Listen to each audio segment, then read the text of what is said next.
Yeah, I think I've got everything set up. Did you get your link figured No, I'm not going to worry about that.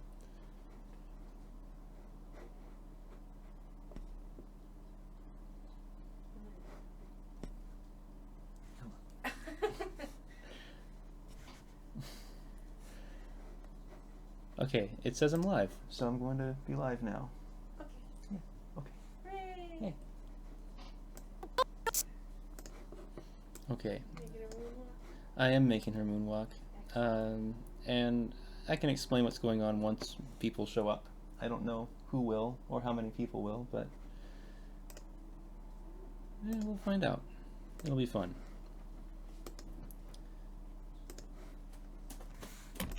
Okay.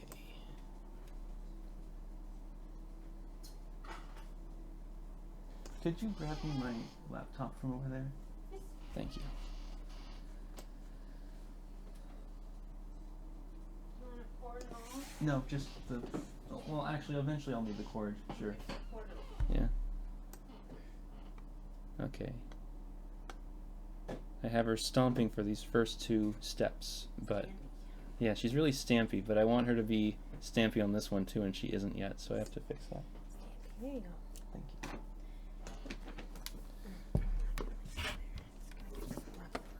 I'll put it right in. Never mind, this is updating. Okay. I only have one monitor, so I can't see the chat while I'm working, so I thought maybe I'd set up my laptop so I can see. Just give it a minute. Okay. Anyway, let's see what I can do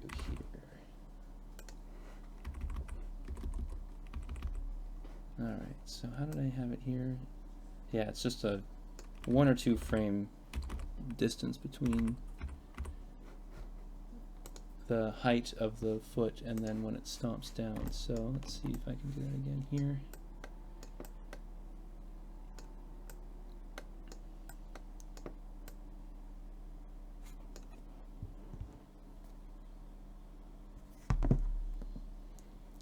I'd say something like that. Oh, right. This is a new session of Anime Studio, so I have to make sure the interval is set to 2, so everything is animated on 2s. Like that. That's better. That's much better. Okay.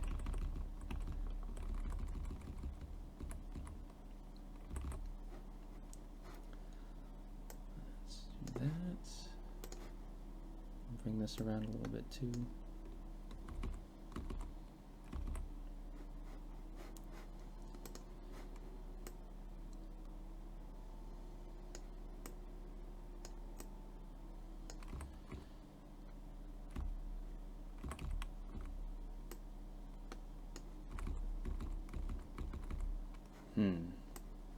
Might be too slow.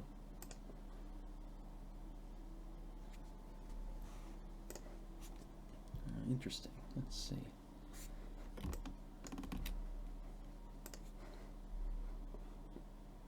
Oh, cool. Hey, Shadow, and I'm glad you showed up. There's 2 people watching. Maybe one of them is me. I don't know if I count, but that's cool.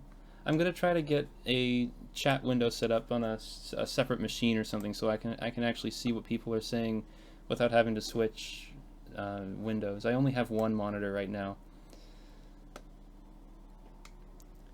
So in this scene, Rakitty's saying something over here in the foreground. I'm not going to animate him for a while. I'm saving him for last. But he's there. He talks, and then while he is, Bearcoon is over here being really cranky, and she stomps forward, and then she kicks a dumpster over effortlessly like it's a tin can or something really light. So I have to do that next. I was just working on her approach up to this part. Because I didn't storyboard that. I just the first storyboard is just these 3 frames, the kick and then the aftermath of that.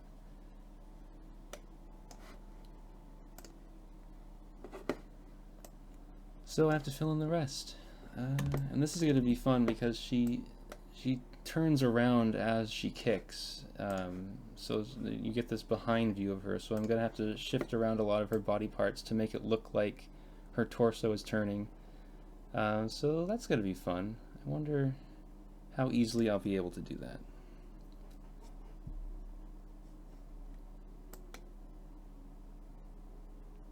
Let's see. And she's gonna need an anticipation into that too. I wonder if I can get a chat set up on my phone.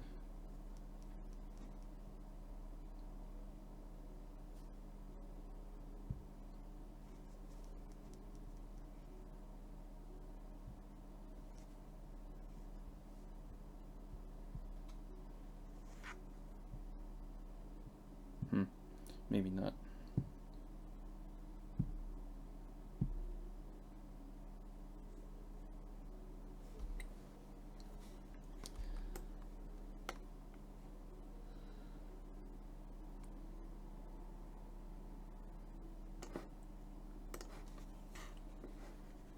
Okay, this part is always tricky for me when I've just completed some action and then it has to transition into the next one.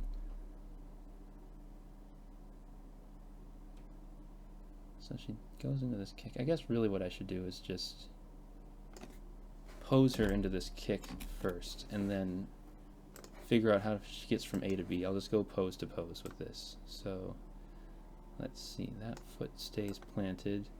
This is going to look really weird for a while, but just bear with me.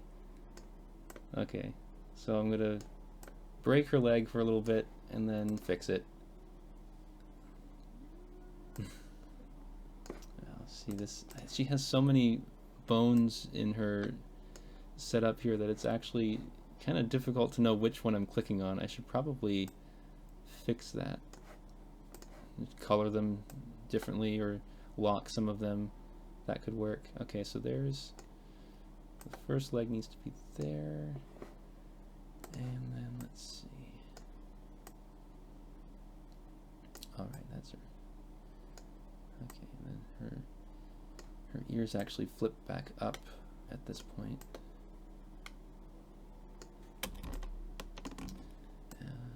How's her head turned? Oof, that looks weird. Okay, hold on, I gotta get rid of those. There we go. Now she only goes to the side. She doesn't really turn her head farther than that, which I might have to fiddle with. But anyway, yeah, this is going to look especially strange for a little while. Oh yeah, I remember now.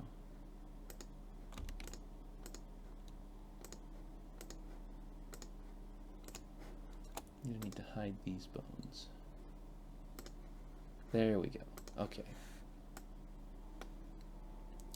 So then we have those there. Right, yeah, this is gonna get really strange.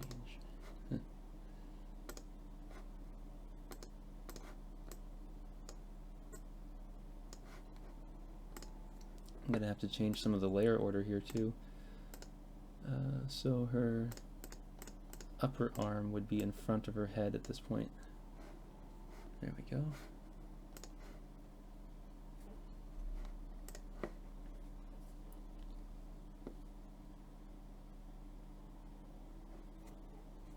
Oh, thanks, McCoy. I'll try to get that link posted to watch me work in a little bit. So it'll be up there soon. Okay, so let's get her head out of that weird spot that it's in. Put it somewhere around there. And okay, so she's actually really leaned over. And I really want to match that. Something like this. Wow. Yeah. Part of the fun of this is taking this rig and matching it to the really fluid, sketchy drawings that I made. And I made these drawings over a year or two ago. But I want my animation to stay fluid looking even though it's using rigs, and usually those can be kind of stiff. So trying as hard as I can to make the rigs stick to what I drew before is, I think it's a nice way of keeping things fluid. It forces me to stretch these rigs and break them in weird ways that I wouldn't normally do. Let's see. Can I do this? Yeah, that's fine. In fact, I need to do that. There we go. Okay, that's starting to look like a pose that something that's alive can make, so that's good.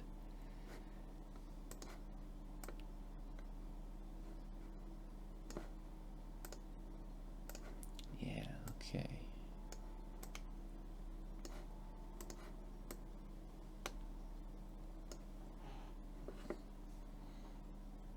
Her head might be fine,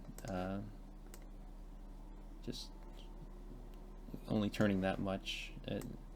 If I need to have it turn more than that later on, I can definitely do that.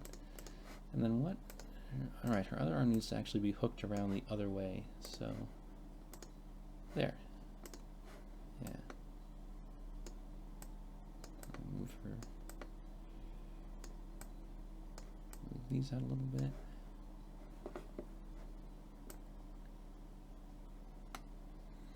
I have this smart bone here for her foot, so I can have her heel come towards the camera or move away from the camera, and that's been really handy actually. And I can also, oh, that's good. I like it pointed out like that.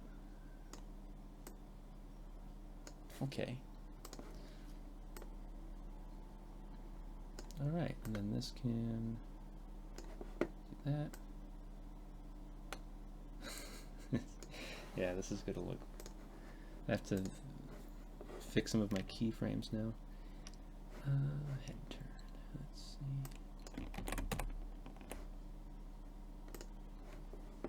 I forgot to freeze the pose here, so now everything's all messed up. Well, I can fix that.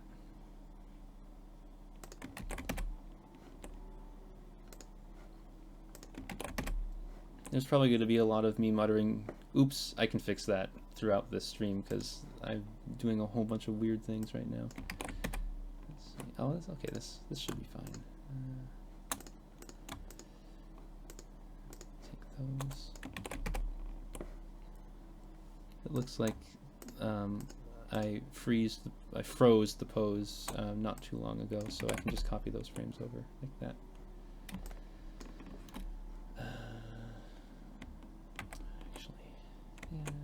Yeah, let's do that.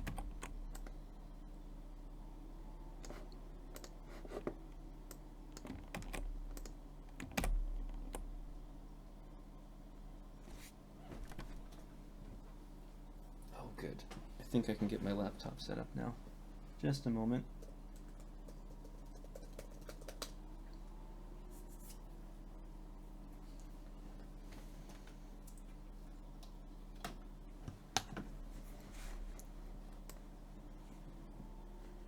Whoa. Huh. You know, that doesn't look that terrible, all things considered. It needs a lot of work, but I thought it would look even worse this early on. That's nice. So I think her shoulder needs to go in front of her head almost immediately there. Yeah, there we go.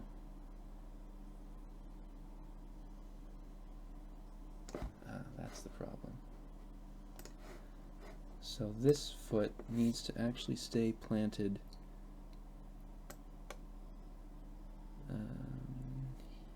here, right here. So I'm going to select all of the bones here, copy and paste to here. How's that?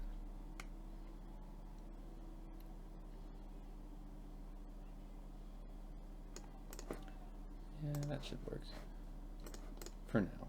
There's going to be a lot of cleanup passes on this. I just want to block out the motion, and then I can later on I can concentrate on making this look good and I'll probably have to go into the vector layers for her body and her art and tweak a few things here and there. But the goal is for the bones to get this set up, or do as much of the animation with the bones first, and then I can refine. I can do detailed refining on her art layers after the fact.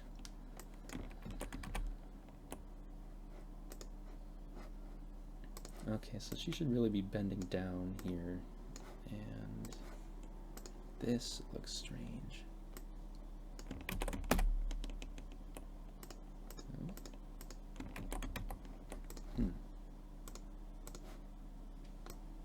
It should really be over here. There we go.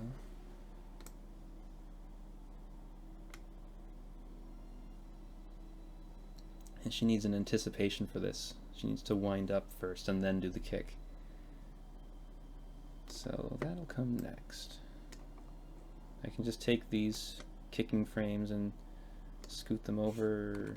It should be a pretty big wind up, I think. Well, maybe it shouldn't actually, because part of the joke is that she's so strong, she just kicks this over like it's nothing. So, and it's somewhat unexpected. You know, she walks up and she should stop and wait there for a little bit, and then just suddenly kick it over, like it's impulsive. So you shouldn't expect her to do it. Although the fact that there's a prop there at all means she's going to do something to it. I'm sure that's how most people will feel, but I think the surprise factor will be part of the joke. Okay, so if I freeze this pose and let's see if this will be good to me. Oh, good. Okay, so she can just sit there for a moment and then kick. Let's see.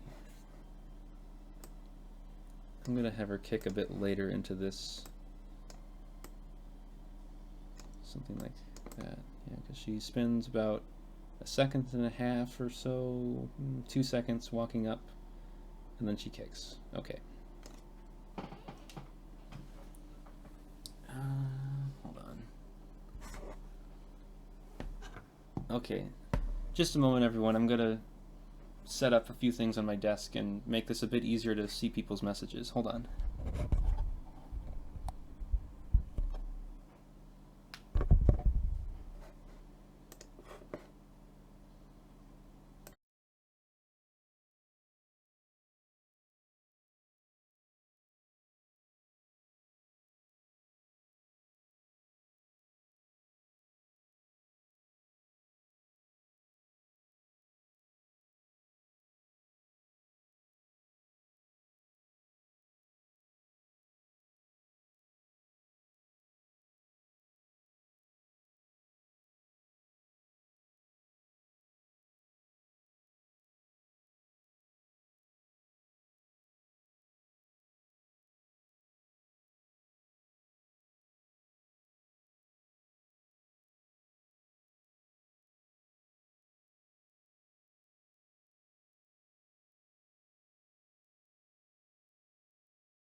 Okay, I'm back now, and I have a view of the chat now, so I can easily answer any questions if anyone's got any. Just ask away. I can even stop what I'm doing for a moment and explain some things, because I'm sure a lot of people are new to Anime Studio or Moho, so I've been in really deep with this for about a year now, so I'm taking a lot of things for granted, and some of this might just look ridiculous, so I can try and help that if anyone would like.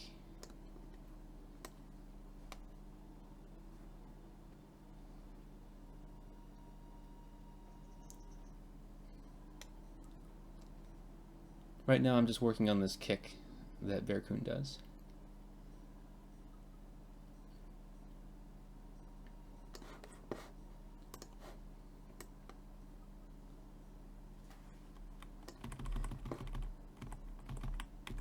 Okay, so here's something fun.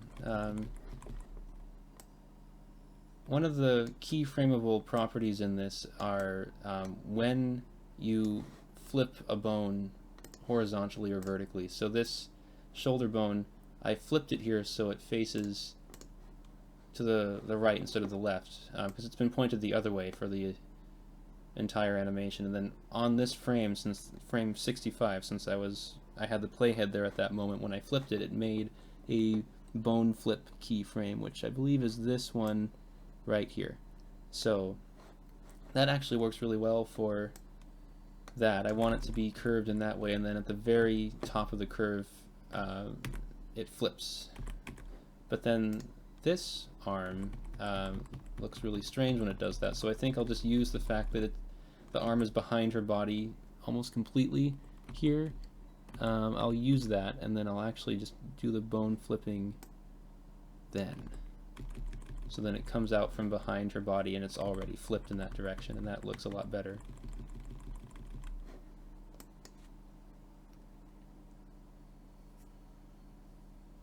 Did I have experience with 3D rigging before? I did take some classes on that when I was in college. I did some rigging in 3D Studio Max and Maya, but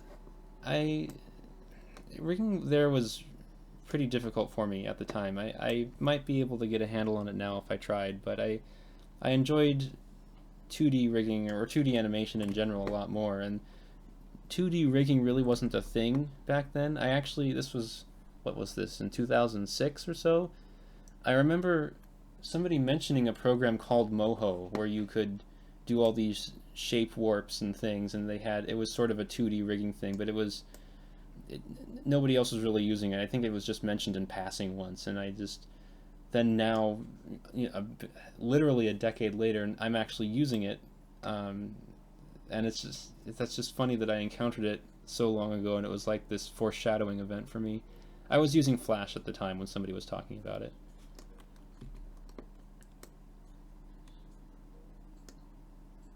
So this kick is kind of slow. So I want to speed that up a little bit, and let's see.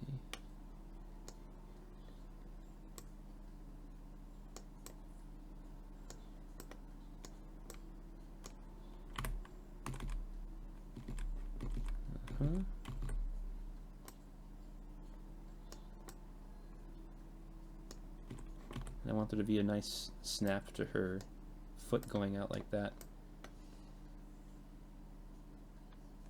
Yeah, and then also maybe a bit more exaggeration here. So the foot's at rest there, but then what if I had it kick out even more like this? And it would be nice if maybe everything got really big for a moment. I wonder if I can do that. I'll have to do that by scaling up the vector points in her art layer. She has all these layers over here. If you look on the layers panel on the right, there's probably close to 100 layers for her. But right now I'm only manipulating the bones. Oh, here's something fun I can do. I've got this smart bone here that can actually have her arm appear as if it's tilting towards the camera or away from the camera, and I use that a lot to add some extra movement to her. And well, actually, it wouldn't make sense for that to happen in this case. She's in a very side view pose right now.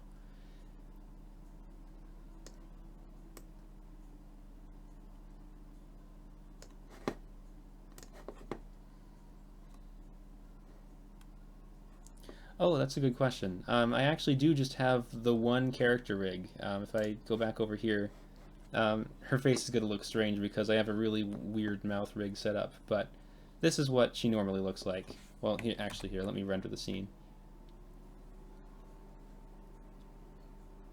There you go. This is what she normally looks like. This is a fully rendered frame with all of the textures working properly and all that stuff. But yeah, I have everything set up. It works pretty well. I'm doing a really complex scene right now where I'm basically breaking the entire rig to make her do something specific. But this is normally what she's doing. Is just I have a 3/4 view, but then I can turn her head to be sideways. I don't know why her mouth isn't moving with her. That's kind of strange, but I won't worry about that for now. It might just be a glitch, or I can fix it later. But because her head can tilt, well, it can turn to the left or right fairly well, and that's with that's a smart bone animation I made. So what that means is I started with this drawing. I have a secondary timeline, almost like a movie clip from Flash, and then there's a frame in there that is her front head view, and then a frame for her side head view, and then everything else is just an interpolation. It's like a shape tween in Flash, except shape tweens never worked in Flash. They always just kind of glitched out and did weird things, but they actually work perfectly in this program. And that's what really made me stick with using this, is that this is everything you're seeing here is just a shape tween, really. But it's just made in a much better way. I'm not sure what this program does on the back end that makes it so much better at that, but it's really successful at doing shape tweens. I like it a lot. But anyway, I like that. From if you're messing around on frame 0 and you make your character rig do things, if you go out to the other frames and then come back, it resets to 0. That's a nice feature.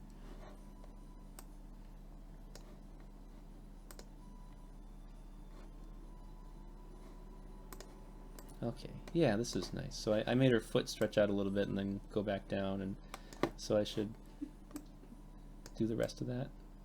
Just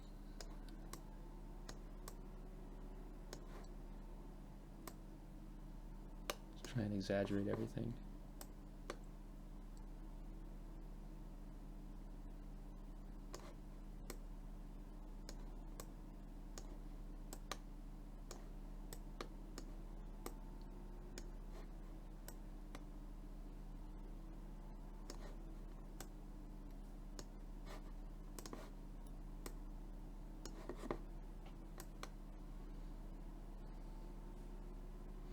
This walk really isn't done yet either. The arms aren't moving correctly, and normally when I'm moving her feet around that much, she has these stripes on her body, and I need to be moving those in a certain way so it matches how her leg moves.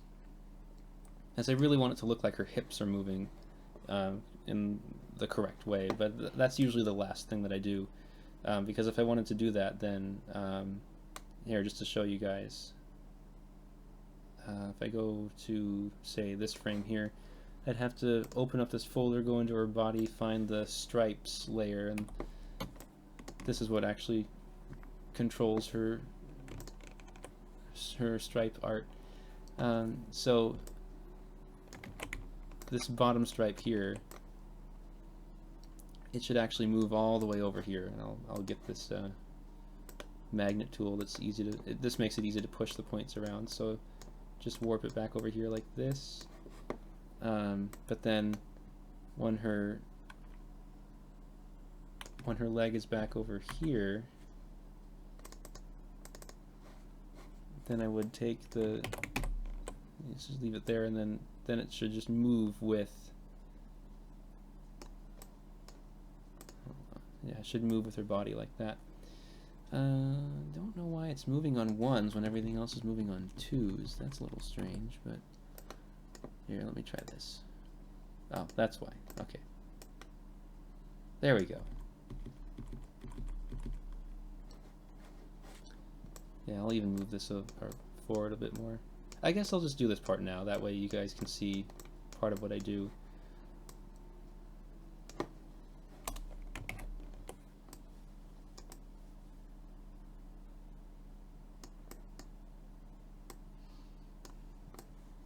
So it goes there, and then needs to move back to where it was at about this frame.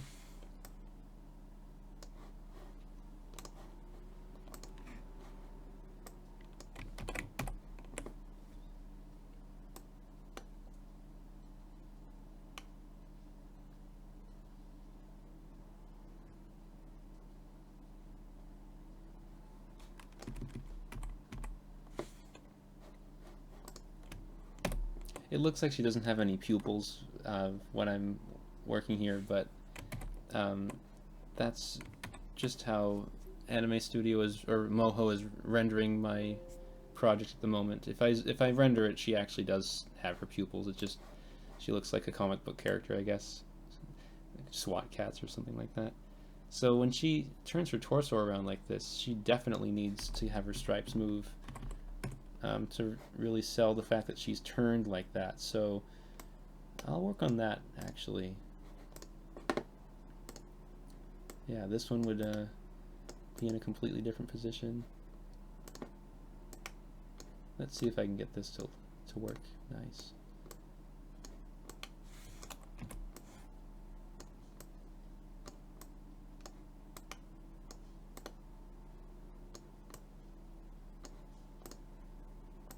This top one here is almost like a bib for her, so you wouldn't really even see it. You might see maybe the back of it like this. And then this one you would barely see at all, so let's select it and go in here.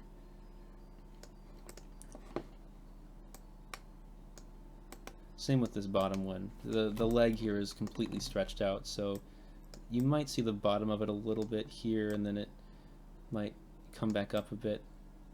Each of these are diamond shaped, and they wrap around the side of her body, so you see the edge or the point of one of each diamond touching the front of her here. But then it makes the same pattern on the back of her as well. So it would look something like this. Maybe the top one would come down a bit and this would go up. So then, yeah, there you go. So she starts here.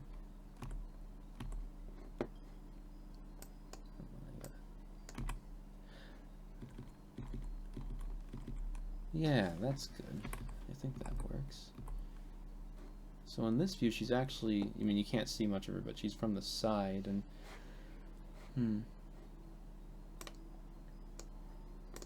so this should actually be back a bit more, I think.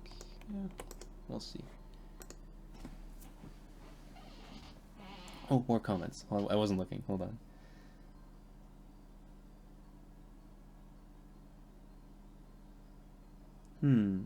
Is Moho a big time saver despite rigging, etc., compared to traditional frame-by-frame animation? That, I'd say it is a time saver. I actually just recently did a traditional scene, still using Moho because I wanted to use the same brushes and textures that these the character rigs use. Let me open that for a moment. Here we go. Well, hopefully other people comment too. So check this scene out. Oh, right. Bearcoon looks really weird. Just a second. I gotta click on this. There we go. Yeah, so um, this was a traditional animation I made. So I drew all these frames by hand, with the exception of the smaller character, Rakitty. His head and his tail come from his rig. Um, but Bearcoon is basically all hand drawn, but I wanted to use um, the same brushes and textures and such. So when this is actually rendered out, they look the same as the rigs, and it actually worked out pretty well for that. She has a little tail there. It looks kind of funny still. Um, so this took a long time to make, but I think in this case, since there's so much foreshortening and they're walking away from the camera and the angle's really strange, I think this was actually faster than making either a new rig or modifying my existing rigs of both characters where they could move their legs completely away from the camera and have all their joints work in this way. Oh no, it crashed. Oh. Well, luckily I save things all the time, so I'm not too worried about that. So in that case specifically, I think it was faster to do traditional animation, but for most of these scenes where it's more or less a side view, I think it's okay. Or when it's a side view, I think the rigs work better. Oh, that's weird. So this is something that I've noticed is if Moho crashes and I use the recovered file, there's usually something really weird going on with the recovered file, like Bearcoon's eye is floating over here now for some reason, so I'm not going to use that recovered file. I'm pretty sure that I just saved the actual project I was working on, and she shouldn't have a dislocated eye. And she doesn't, so good. What do we do now? Are we still playing it by ear? So it's possible to have the sketchy textures and things that I have visible when you're working, but that really slows down computers, so I usually just turn off brushes. You could turn off fills or strokes, or there's a lot of viewing options here.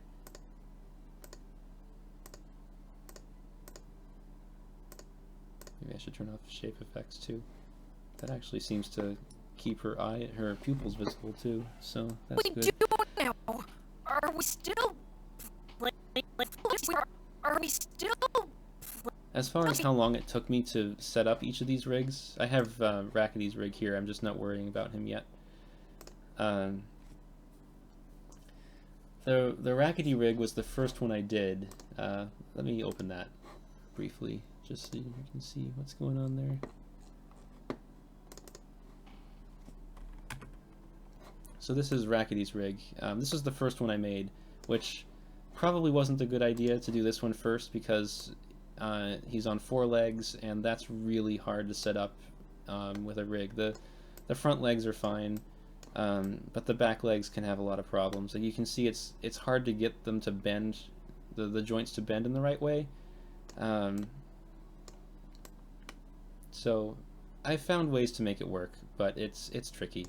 I'm still trying to get a handle on this one. The tail worked out really well, though. I love how this bends. And then Rakitty's got a head turn as well. This turned out really good. I think this is the best looking thing I've done with Moho so far is this head turn, because the ears can move independently from the head, so you can really get some nice secondary motion from this. So if he whips his head around, you can have the ears, rotated back in some way, and then they snap forward when his head comes at rest, and it's nice. Plus, there's these things too, so you can get really fluid looking motion out of this character's head. I like it a lot. So after I finished, and the Rakitty rig took maybe 4 months. This was me learning the program for the first time, though, so that's one of the reasons why it took so long. The Bearcoon rig, this character here, I had already learned a lot of the tips and tricks and what works, and so Bearcoon's rig took about a month, I think. But I think it also helped that not only was she bipedal, but she's a much simpler character. Other than her head, she's got really thick limbs, and those are a lot more forgiving than thinner, skinnier limbs. I think. Are we still playing it by? She's a lot easier to work with. Are we still playing it by? Okay, so I like this snap right here, but I think it would look even better if it was maybe down a bit more like this.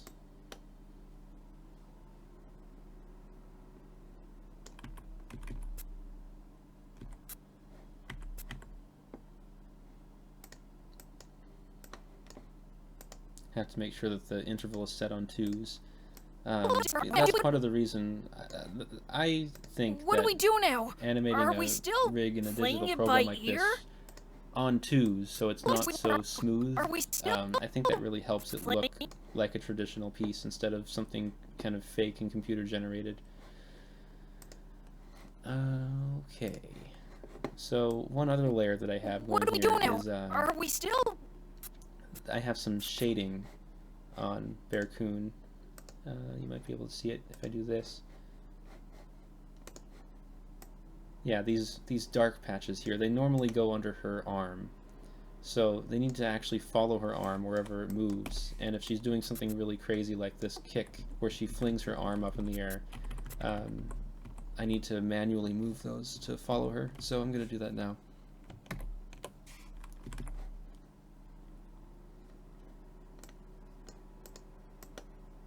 Doesn't take long though. In fact, I'll use this. Right. And everything's getting kind of jittery because I have the brushes on, but if I turn them off, it works fine.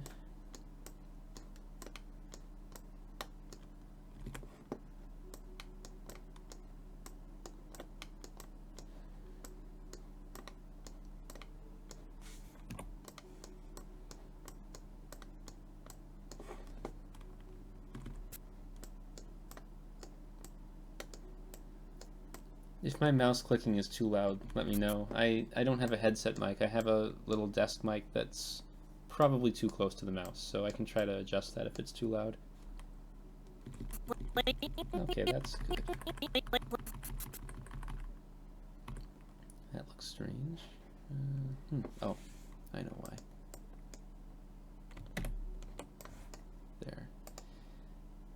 Just making sure everything's on interval 2. Oh, okay. I see why that's happening. So when you're working on 2s, on keyframe interval 2, you need to keep all of your keyframes on odd numbered frames, otherwise this happens, where something is moving when nothing else is, and then that looks really strange. So all I have to do is take this, so these are all on even frames, I just need to scoot them over by 1, and then that doesn't happen anymore. This stripe is doing that though too, so I just have to go here and it's the same problem. So this is on frame 60. It should be on frame 59. Oh, there you go. That fixed everything. Okay. Still playing it. Cool.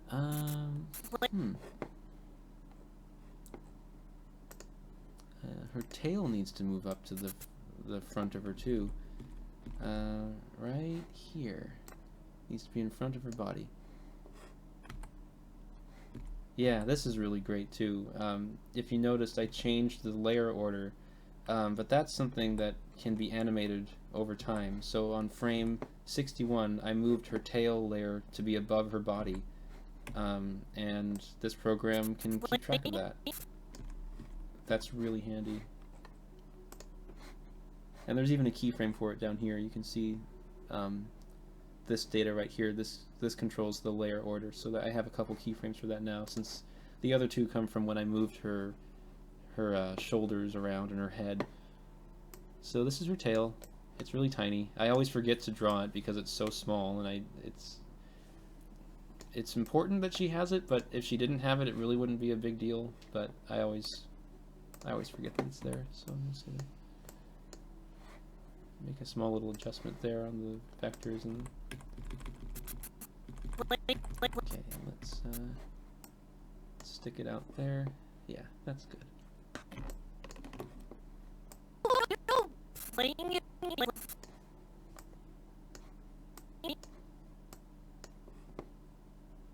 Okay.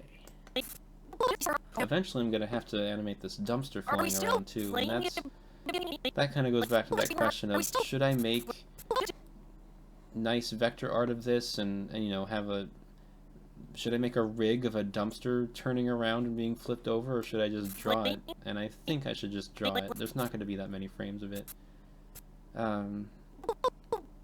So I may just do that frame by frame.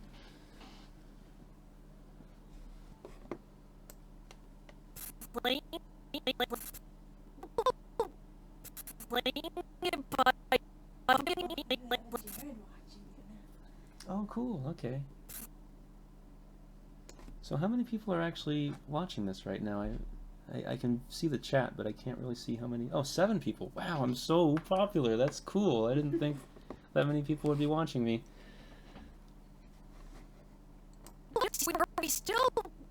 So I still haven't done the anticipation for her kick. I don't want it to be much because, again, I want this to be a fast and unexpected motion, but there should still be something. Playing it by ear? And even that kick, it's a little slow, Are we but... still playing it by well, ear? no, I think that's alright. What do we do now?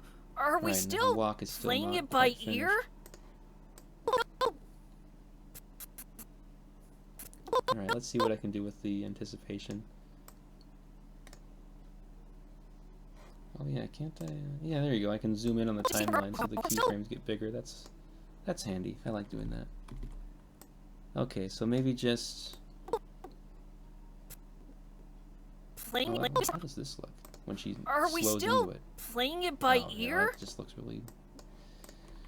really soft. I don't like that. Okay, so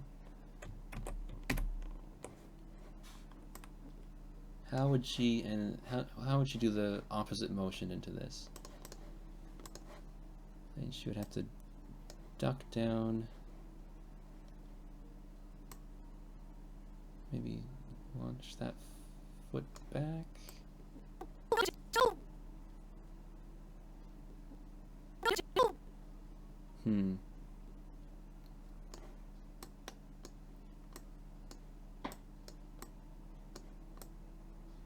Her ears can go down a bit farther there. It's a minor detail, but...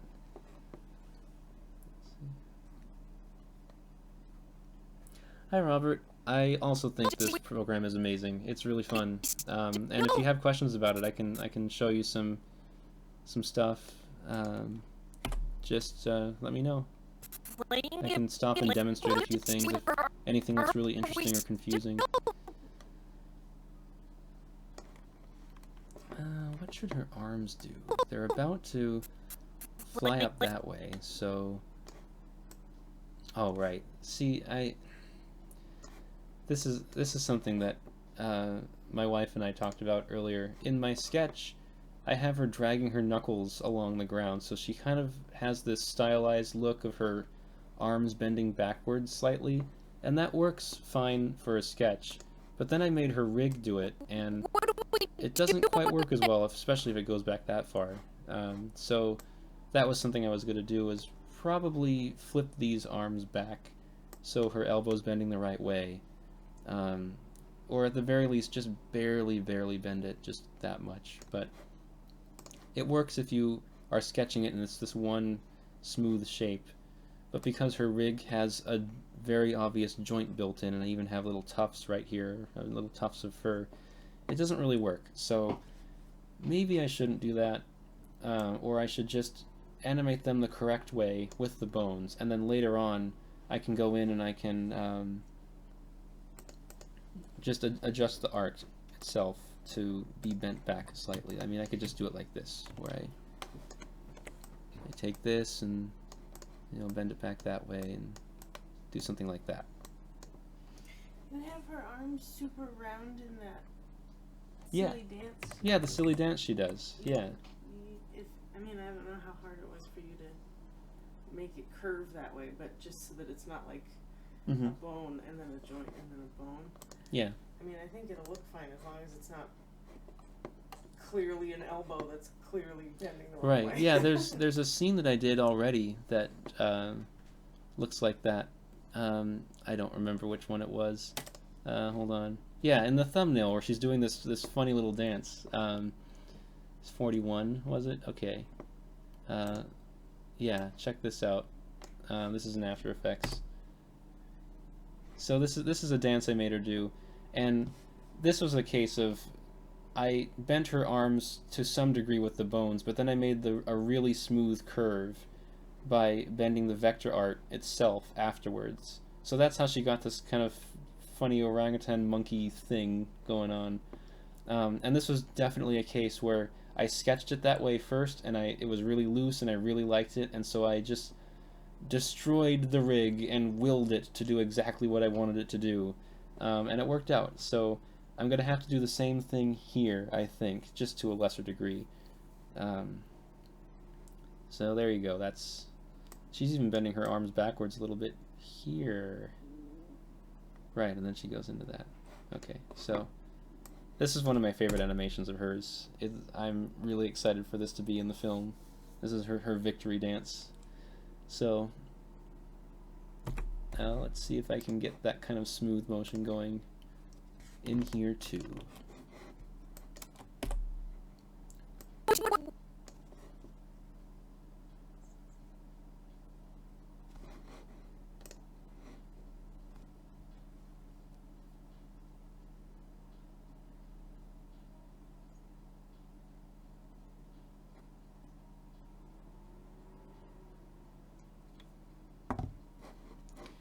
Let's see.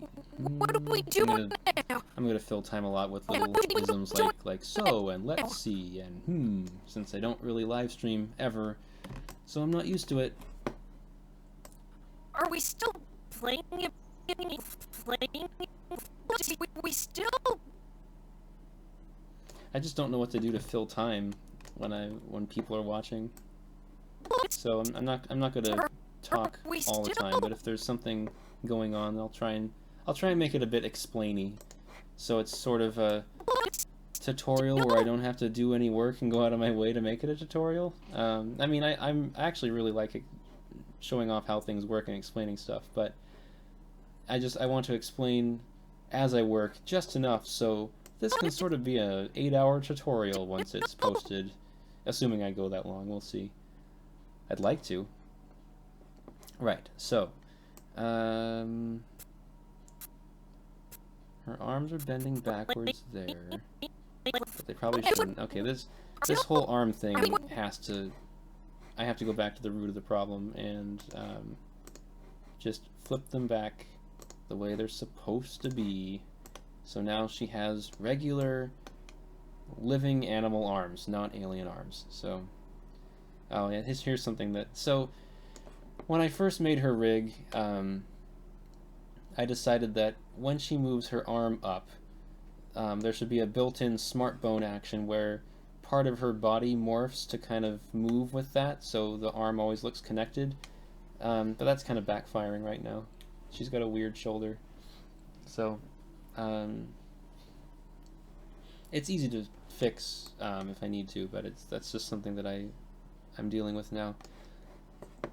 Plus, if I decide to move her arm over here because I'm trying to make her turn around or something, her body still does things even when her arm isn't actually there. So that I probably shouldn't do that. It's fine for smaller motions when her arm isn't doing any of those things. But when I'm doing more extreme motions, it lends itself to some problems.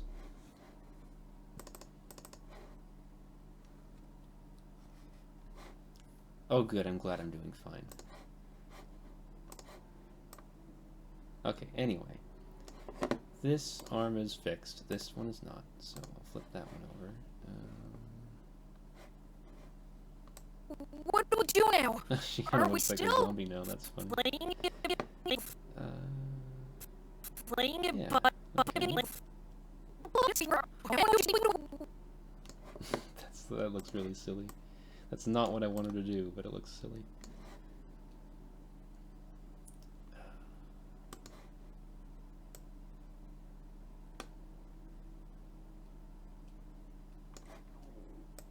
What do we do?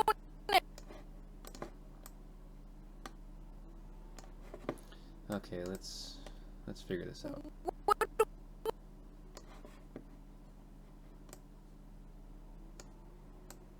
I always get my arm positions confuddled when I'm doing a walk cycle, especially one like this where it's not really exaggerated. Because you typically when you're doing a walk, you have, if you have your right foot extended, then you want your opposite arm also extended, and I always get that messed up and backwards. And What do we do now? but that looks like it actually is correct. Yeah. Okay. Well, thank goodness I couldn't take any difficulty there. I can't handle it. If I can move her or curve her claws back, that might help. I really want it to look like she's dragging her arms around like a great ape. Are we still? She's sort of a bear, but she's also sort of a gorilla. The way she's animated is very gorilla-like a lot.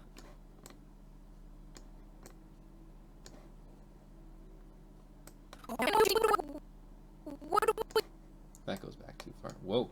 Okay, that's the wrong bone.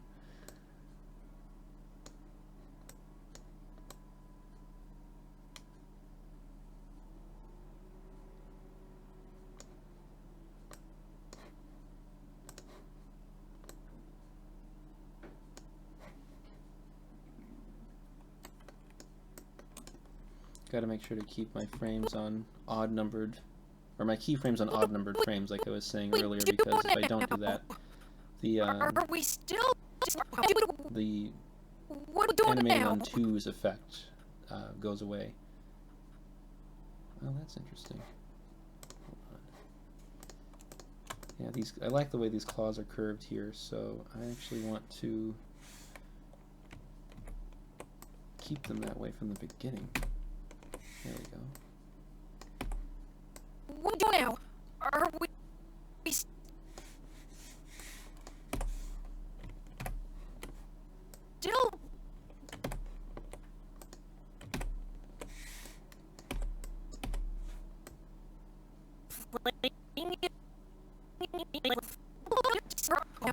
Hey, 9 people watching. That's great. This is really starting to take off.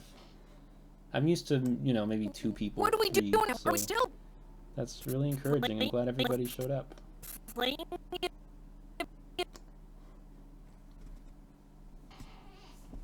Hey, are you also watching?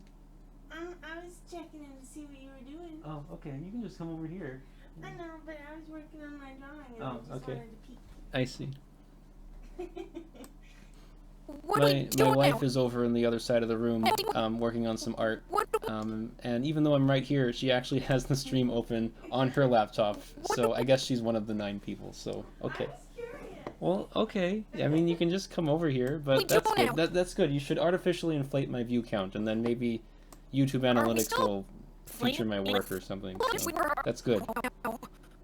Are we still Good thinking. playing? I'm fixing her arms right now, as you probably saw. What do we do now? What do Okay, so she reaches forward there, we and do then now? What do we do now? What do we do now?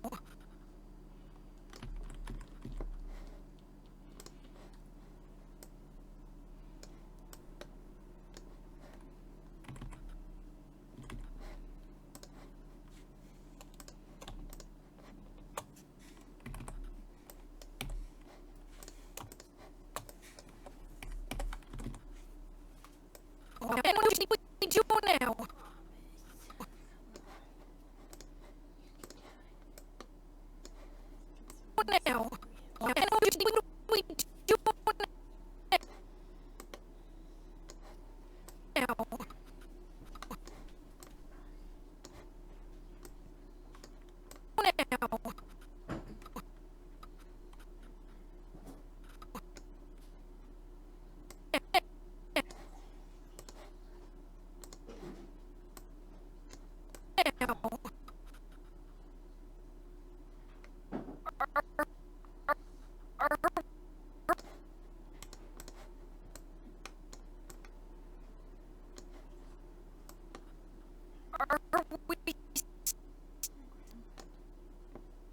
upstairs, maybe?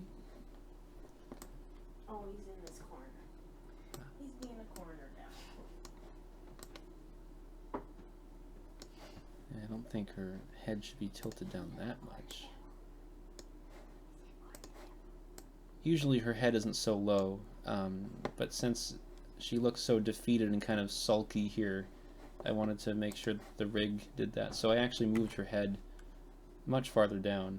I mean, it's more like... Alright, I can't actually move the bones here, but it's... You can see the difference here, so... I'm just going to jump around a bit here. This is... I always do this. I can never focus for too long on one thing. I'll get distracted by some other detail and go like, oh, her striped bib needs to move down to match her head. So, there you go. Just did that.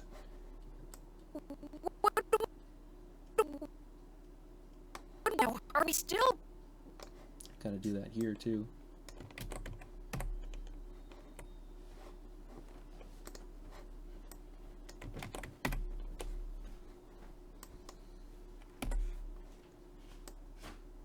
What do we do now? Are we still? Are we still? She looks so sad.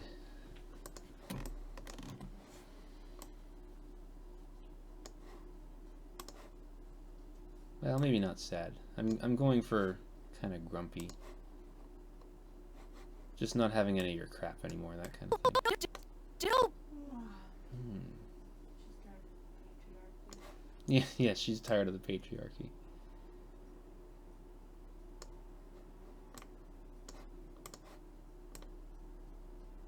No, I like that the way it was before. Right, okay, that's why her head was tilted, because this, I don't know what you'd call this, the upper torso bone, that was tilted, so... but yeah, I'll keep it that way. Still? Okay, so now these are supposed to be the same pose for a hold for a brief moment, so I just need to copy these frames to here. There we go. Okay, so now we're back to what I was trying to do, where I just wanted to tighten up her arms for this anticipation before she goes into her kick.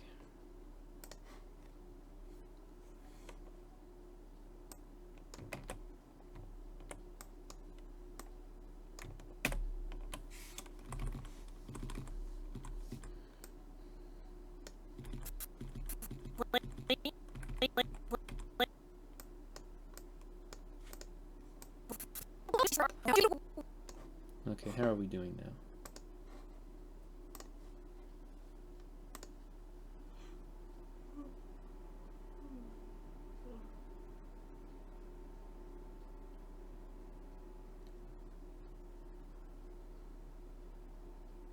She still kind of looks like a zombie when she's walking around.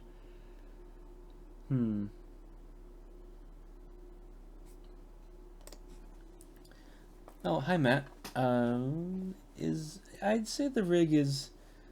I mean, it could have a lot more to it, but I wouldn't really call it simple. There's some weird things going on with her face and her arms that make it fairly complex. But overall, I mean, just it's fairly simple. At least the movements that I do to set up and block in her motion are they end up being pretty basic. And then I go in for a second pass, and yeah, so I usually block out the motion first, like what I'm doing here. I mean, it's a fairly detailed blocking, but once this looks good, I really like going into the graph view and adjusting the easing in and easing out and the timing between some frames. That can really help. I might do that for her arms here later on. But then the final pass that I do is I go into the vector layers for her each body part, and I correct small things. I'm already doing that for the stripes on her body to make it follow how her hips are turning. You can see the bottom one there is doing that, and I tilt her stripes around here to do that. So I just do it in passes and in layers, and that seems to work out okay.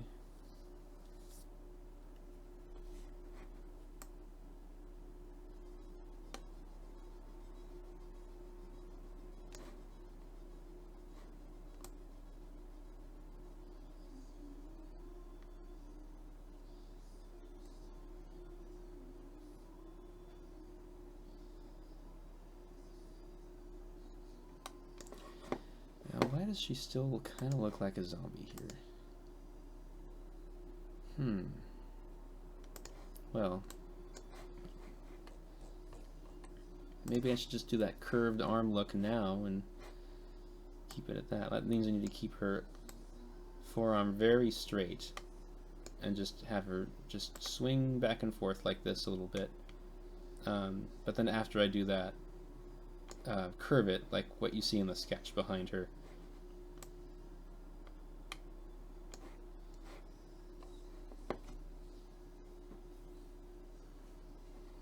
Yeah, I think I'll do that. So, here, let me make this easy on myself. I'm going to just delete all of these arm keyframes.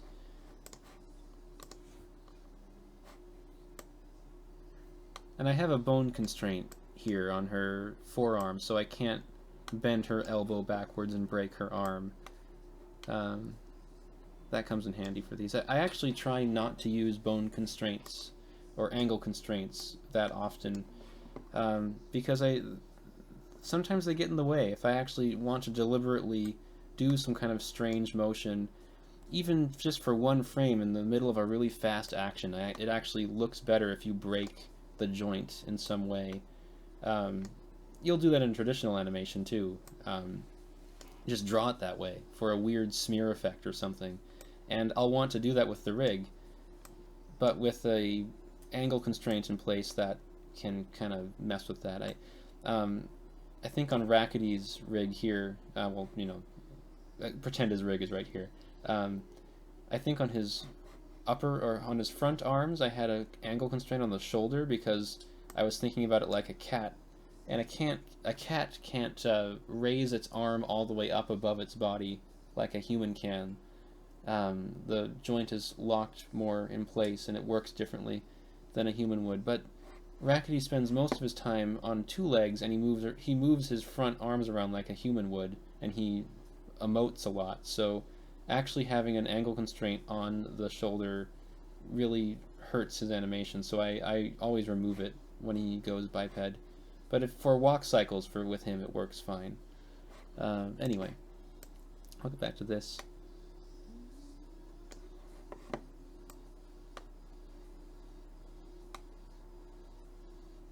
Okay, so you want to start it off just back here, and then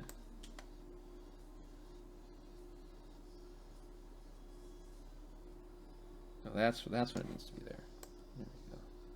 Because this leg is forward, so the arm on that side should be behind. But then when it's here,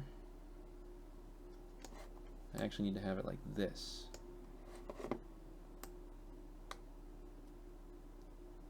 Maybe have this already right there. Oh, see, this is on frame 12 instead of frame 11, so you're seeing this effect where it's sliding on the wrong frames. So if I just move this over to frame 11, then that's fixed. That happens a lot. I wonder if there's a way to, if I turn on interpolation 2, or I don't know. I guess I could just work at 12 frames per second instead of 24 frames per second, but there are certain motions where I want it to be on ones or that smooth, so I don't want to completely just limit myself or plateau myself to only 12 frames per second. I want the option of jumping up to 24 frames per second at certain points, so I actually prefer to work at 24 frames in the document, but then I really stick to 12 frames per second. Then when I export the animation, I actually set it to render at half frame rate, So it comes out at 12 frames per second. So even if there's a frame that's on an even number and it's causing that kind of glitch that you've been seeing, that doesn't actually show up in my renders when I'm finished, but it will show up here, and it'll drive me absolutely insane to see that, and it throws off my timing, so I try to avoid those as much as possible. Hi Harold, so you're new to ASP 11. Let's see. Any problem with program crashes corrupting files or files going bad for other reasons? Yes, that actually happened earlier in the stream. I was working on this file and it crashed, or the program crashed, don't know why. And I actually still have it open. When I reopened Moho, it offered me this recovered file, but if you look here, her eyeball is detached and it's just floating off over here for some reason, and I don't know why that happened. There's probably other weird things wrong with this one too, but luckily I had recently saved the real file, so I just reopened that and it worked fine. And I don't really have a backup scheme other than I impulsively save my files every minute, almost constantly, and I've been doing that for years, and that just comes from the Macromedia Flash days where it would just crash all the time. It was a really unstable program. I've found that Anime Studio Moho, it doesn't really crash that often. It's pretty stable,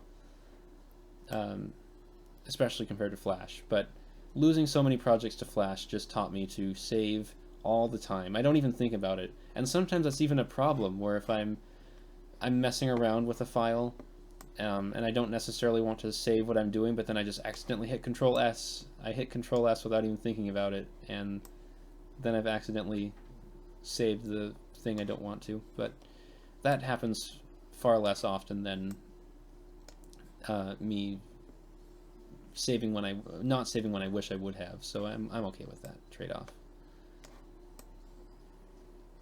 Let's do that.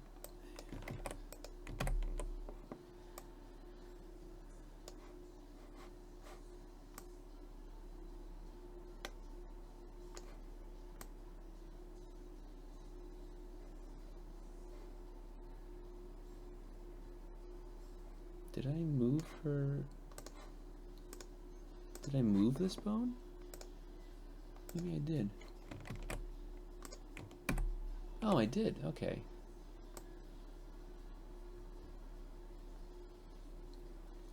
I can see that the shoulder tufts here are doing something funny, so that's one of the things I'll have to fix when I'm finished with this. It's not really affecting the motion, it's just a little glitch I need to fix. This is one of those hidden complexities of the rig that you probably don't see unless I point it out, but I have her. I have to show you this way. Show all bones. There you go. I have her little shoulder tufts here, her tufts of fur on their own bone, and I have it parented in a weird way. So if I flip her arm around horizontally, the shoulder tufts don't flip. They always point out from her body. Which was that I just did that so I could freely flip her arm back and forth and not have that happen. The shading on her arm, where it goes from light on the left and dark on the right, that's the same thing. In fact, you can see here there are actually two sets of arm bones because the shading is parented to one bone and then her shape and her outline are parented to the other bone. So if I hide these, check this out, I hope this works. I'm going to look stupid if it doesn't, but yeah, there you go. So I can flip her arm around, but the shading, at least on the upper part, it doesn't work on her bottom part, but the shading and her tuft of fur on the top there, they stay the way they are, but her artwork flips, and that's what I wanted, so I could do these kinds of animations where her arm flips and nothing really gets disrupted. So that was a weird one to set up, but it worked.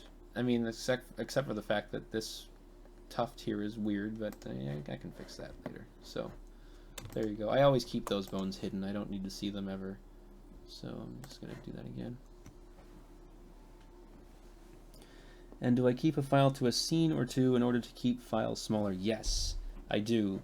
Okay, here's an exclusive look, everybody. I'm going to show you something cool. I don't share this publicly ever, so you know. But this is where is it? This is the complete list of storyboards and shots for this film that I'm working on, and it has 150 scenes, I think. And basically each one of these is a separate Moho file. Well, these four here, this is one motion, but what is this? Shot 24? And I've already animated that one, so let me show you that. If I open up shot 24, you can see that. It's definitely, I think it's really important to keep all your shots to separate files, because if something goes wrong and it gets corrupted for some reason, you still have it. Looks like it's right here. Don't ask again. I don't want to. Don't ask. Okay.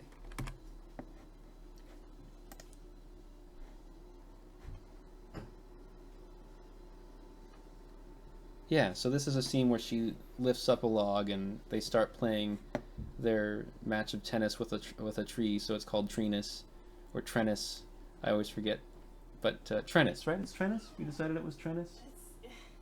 That's the whole argument that they have. Yeah, I know. Well, they have an argument over how they can't even decide how to pronounce it. So anyway, I already animated this scene, but in here the storyboards were broken down into 4 just to block out the action. But this was one shot, and it's shot 24, so that's a Moho Studio file. And if you keep going, there's a lot of these. I think I'm working on shot 68. Let's go to that. Yep, there it is. Yeah, 68. And Rakitty says something, and then Bearcoon gets really crabby, and she punches a tree, and then snow falls on her ear pops out, and then Rakitty comforts her, and then they walk off, and they go to a different scene, etc. So I've got all the dialogue recorded and some of the backgrounds painted, so it's just up to me to animate these things, and it's taken a while, but it's happening. It's slowly happening.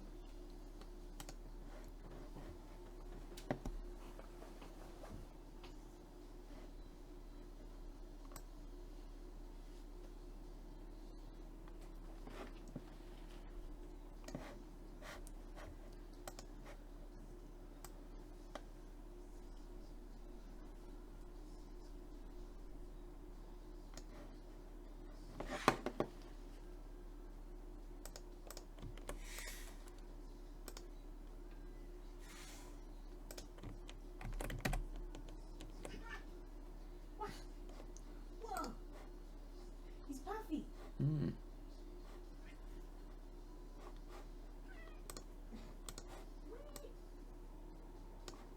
Well, baby. Whoa! He's crazed. He's crazed. Whoa! Hey, puppy. How's that puppy?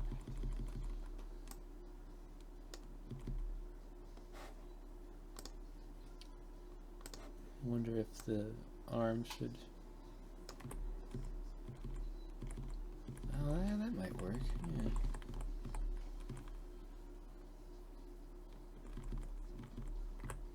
That looks so strange. That one frame. I think she just looks awkward from the side. Well, I have to adjust her body when she does that too, because she's pretty wide, but from the front. From the side, she's not a perfect sphere, so she's a bit narrower from the side. So in the especially this frame in particular is just really weird looking. So I have to tuck in her body a little bit so it's not quite like that. But again, that's something I can do near the end. As long as it's not disrupting the motion, it's something that can wait until the end. Okay, so I straightened out the one arm. I gotta do it to the other one. Let's do that. Yeah, I think her forearms reaching out like that, I think that's what was making that zombie effect, so I'm glad that I'm fixing this.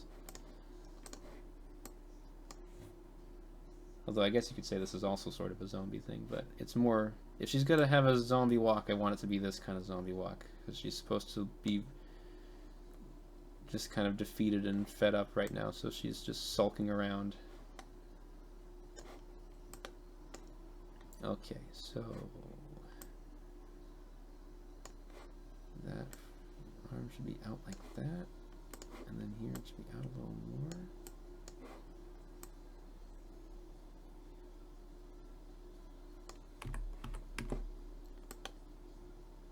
Eventually I might offset how her arms swing in relation to her feet moving, but for simplicity and sanity's sake, I'll just keep them in sync for here.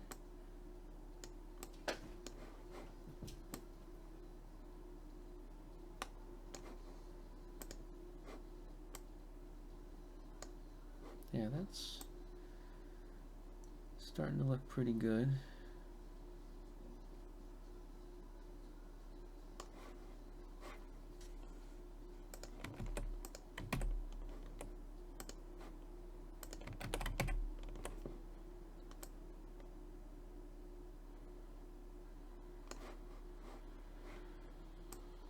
Yeah, I guess just this basic ducking motion is fine for an anticipation. I might think of something better, but I think that works.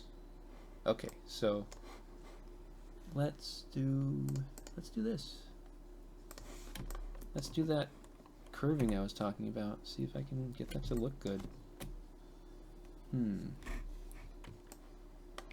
It's going to be a little awkward because I have to move her wrist and her claws with this too, so not really happy about having to do that, but I'll do it.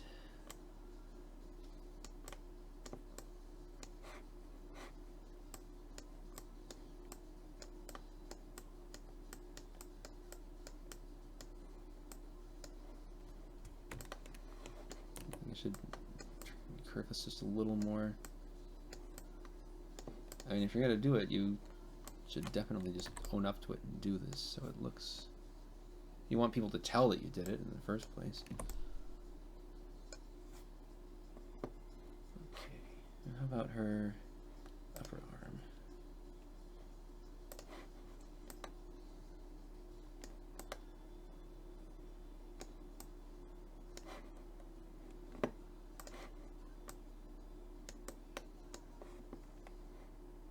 Okay, that's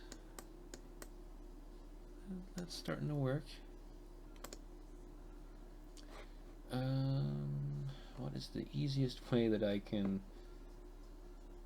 get her wrist to move?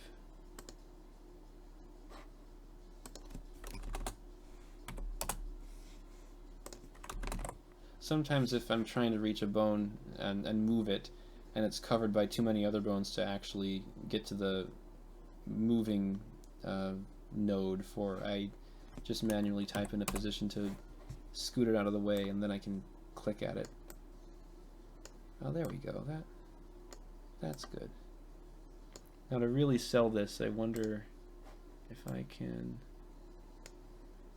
Ooh. Does that makes sense, right? Her claws aren't backwards. It looks good. I think we'll go with that.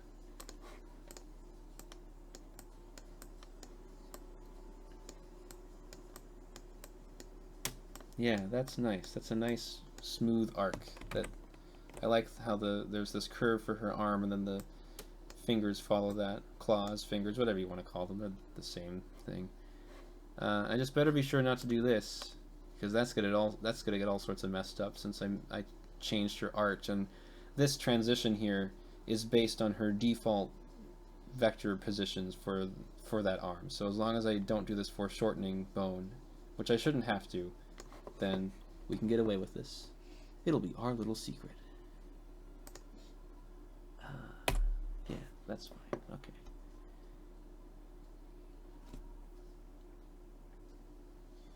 Oh, the backgrounds. No, so far I haven't actually made any of my backgrounds. They are all done by a friend of mine named Morgan, um, who has just done a beautiful job of these. I'll show you some of them now. But she's hand painted these with watercolor paint. I give her the description of what I need, and occasionally I'll give her a sketch. But her name is Morgan Mudway. She does amazing art. I'll put her website into the chat because you guys should check her out. Although it's just her name.com, but oh, it won't send. Well, anyway, Morgan Mudway, check her out. She does great stuff.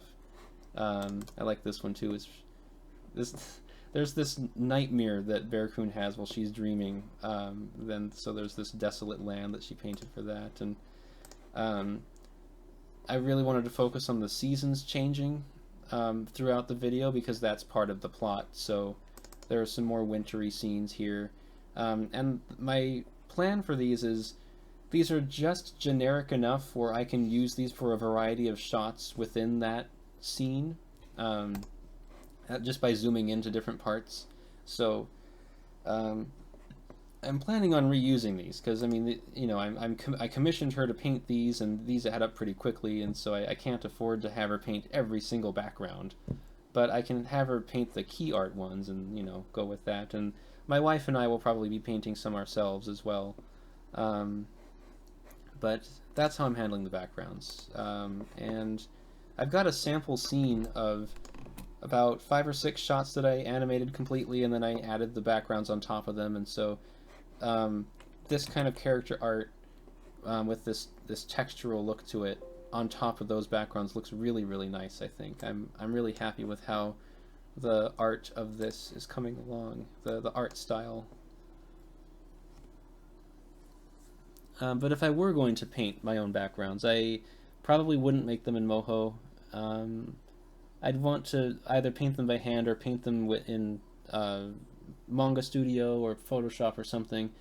And that's really just because I want the backgrounds to have a different look than the characters. If I made it in Moho, I'd still want it to look like a watercolored piece, so I would use similar brushes and tricks to how I got the characters to look this way. And if the characters and the backgrounds look the same and they're done up in exactly the same way, then the characters will blend into it too much, I would think. So I don't want to take that risk of that happening. So I want the backgrounds to have a slightly different look to them than the characters. They're still both a watercolor effect, but one is legitimate watercolor and the other is fake watercolor. Hopefully it doesn't look that fake, though. I guess we'll see once this thing is done. So, I got this arm to curve back. I want to do it to the other arm. So, find the left arm set right here and start digging into that.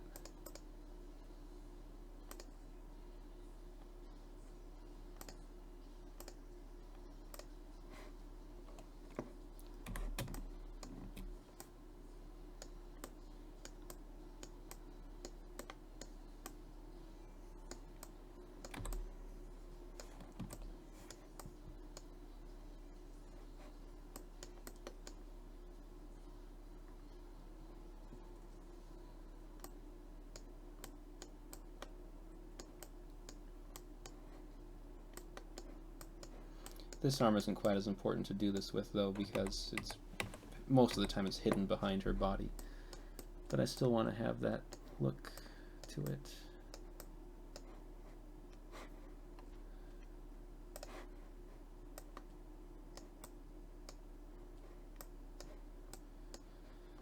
Yeah, yes. Do that.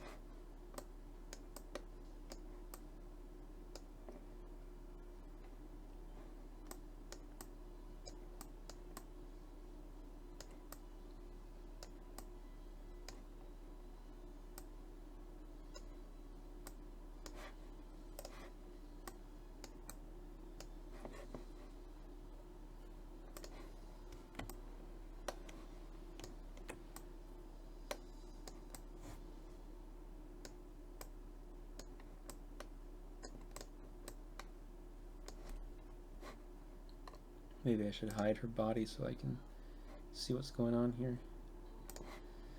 Yep, that was a good idea. Ooh, that's weird.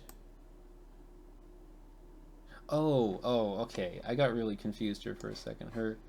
That's her leg. Okay, hold on. Where is that? There you go. See that? I thought this line was her arm curving. That really threw me for a loop. All right.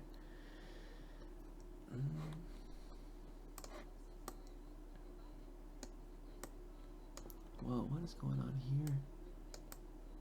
There we go. Okay, that's better. Let's try that.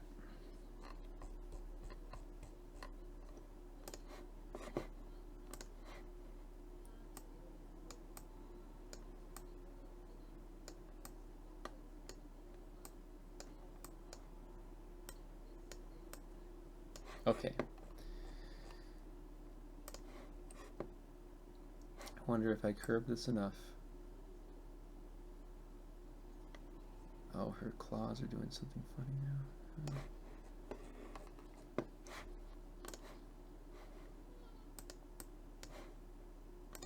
There we go.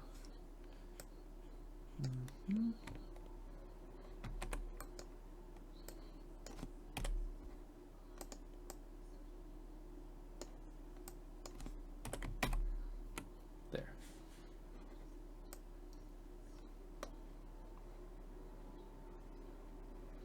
Well, apparently she lost a leg.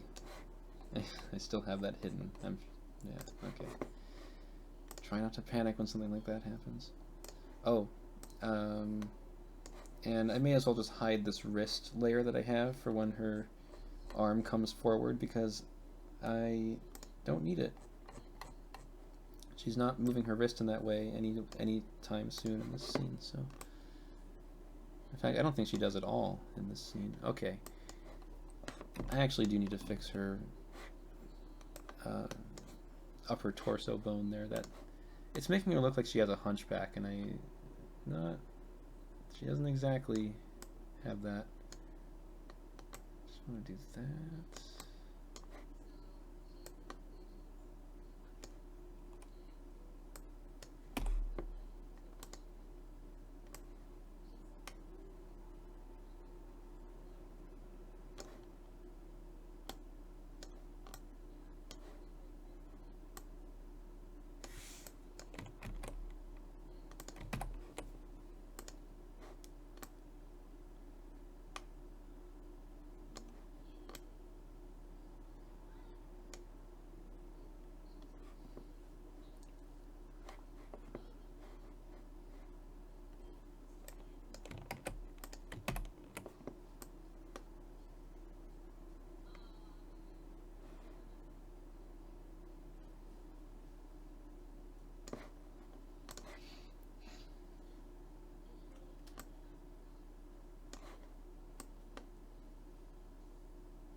I'm trying to make her head droop as she stomps around now.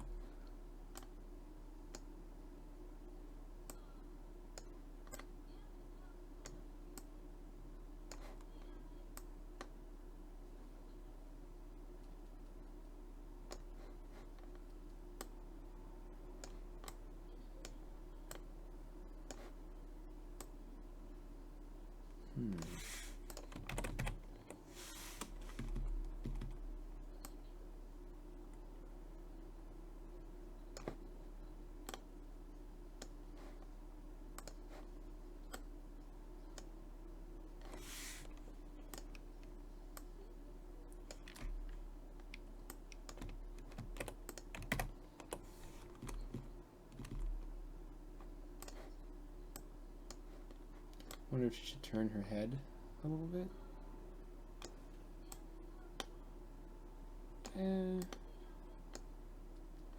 Let's try it for now and see. Yeah. Okay.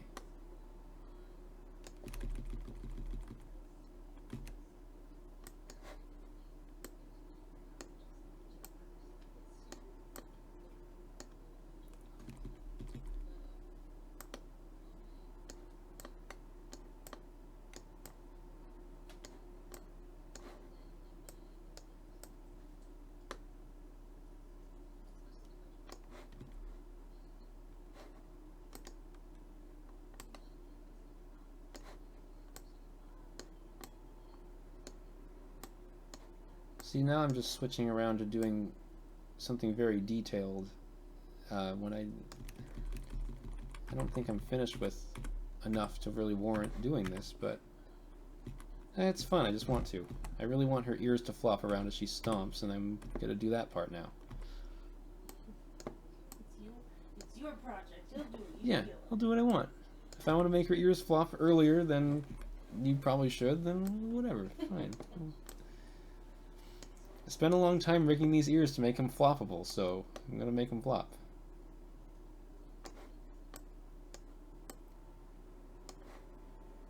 How does that look so far? Yeah. That's pretty good.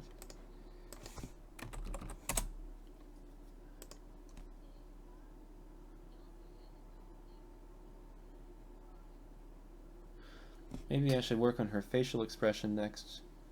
She should get really fierce and angry right as she kicks, and you only see it for a frame or two, but it's enough to really get that emotion out of her. Just right during that anticipation, she should definitely do that. Oh, you know what? Here's me jumping around even more. This... Oh, that's the tail. Yeah, the tail should do that, and then... I don't want her, her shoulder to move in front until about here, so...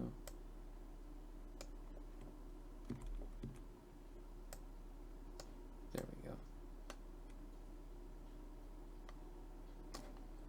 Ah, okay.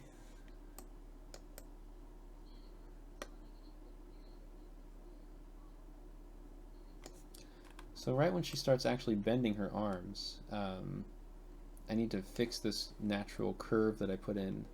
So right here, they should go back to normal. And that's good because you have this frame 0 set up where everything is saved the way that I originally had it, so I can just copy her vector art, or the keyframes for that from here, and that can reset the arm back to how it's supposed to be.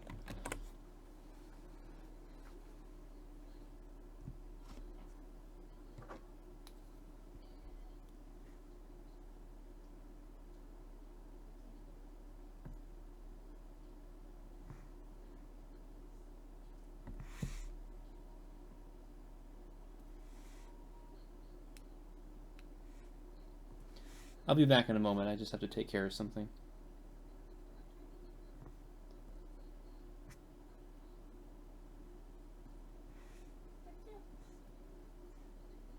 Oh, I'm trying to get this to also work on a website called Watch Me Work.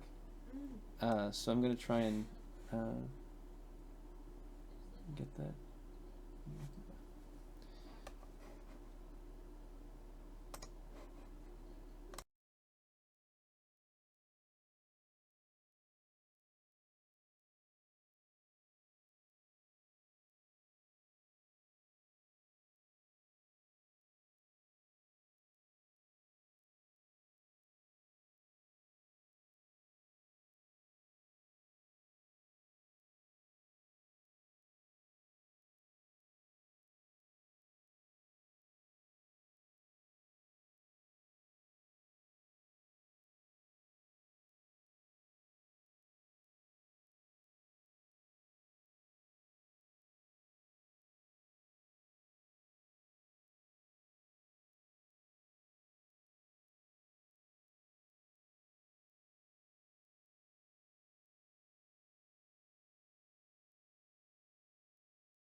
take a break for food, and then if you want to come back to it, like, what? Wait, you haven't seen this? No, just that. Oh, yeah. Because there's a lag, so I could point it out on there. Right. Just when it's a screenception. Oh, I know. Situation. The live streaming is so weird. Anyway, I'm back now, so Okay. I'm going to get rid of my. If I go away again, I'll just draw that again. Anyway. Okay, hi everyone, I'm back now. I just wanted to get a soda. Yeah, it's working pretty good so far. I just have to fix her arms when she starts actually moving them, because then, you know, this weirdness happens here, so.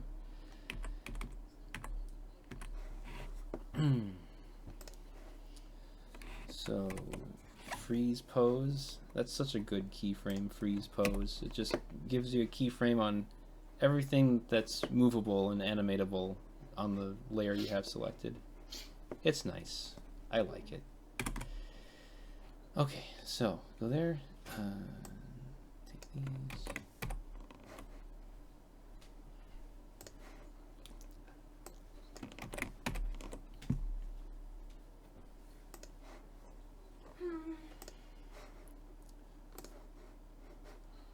I'm gonna have to flip these back to normal.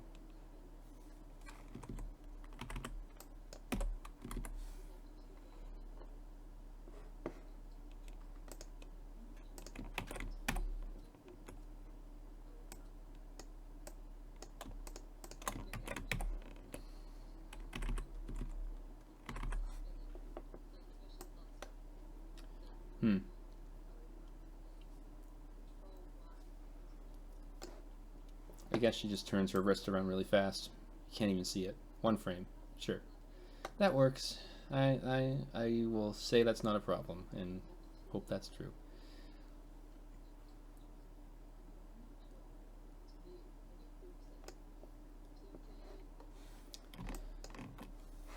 Okay, I just have to do that to the left arm and we'll be good to go.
I wonder if she should move her leg up for this anticipation here.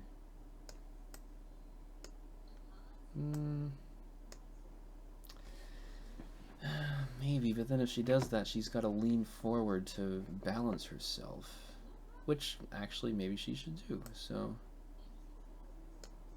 she's about to move in the other direction in a huge way, so that makes sense to do. Oh, here's a good something to talk about here. Another example of manipulating the vector art layers to match my drawings. There's this nice curve she has in the sketch I made that on this side too that really just sells this line of action, I think. So I want to match that with her body. There were a few other frames where the body was in a weird position, like basically when she turns here. So why don't I fix that now? So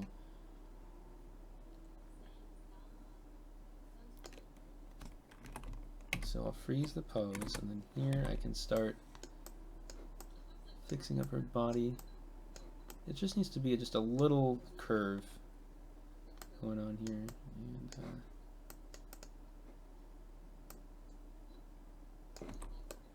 Also, I can increase the line thickness here to fix that. I noticed that happening. That's kind of funny. Okay.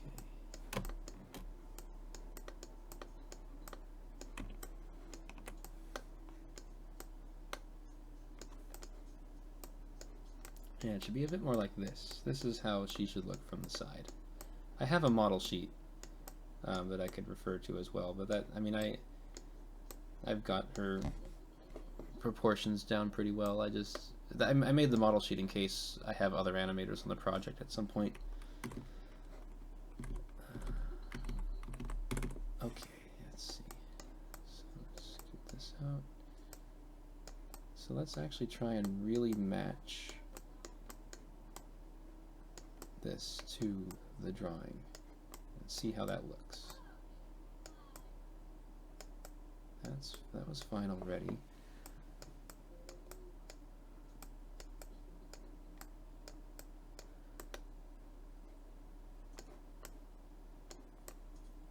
How's that?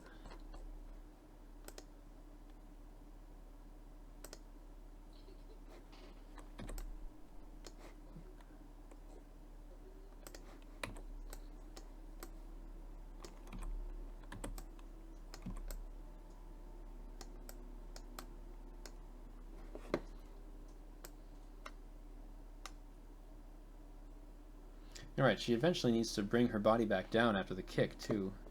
So, forgot about that. Don't want to forget that, so let's see. She walks.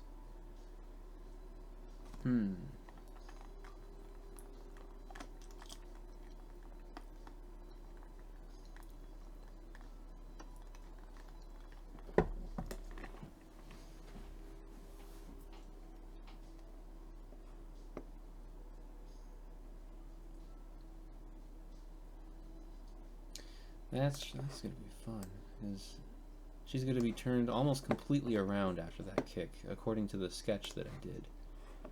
And she doesn't have a head turn that looks like that, so I'm gonna have to fiddle with that to get that to look right. But at that point, her head is behind her body, so you really don't see much of it. So I can just kind of fudge it, and it should look okay.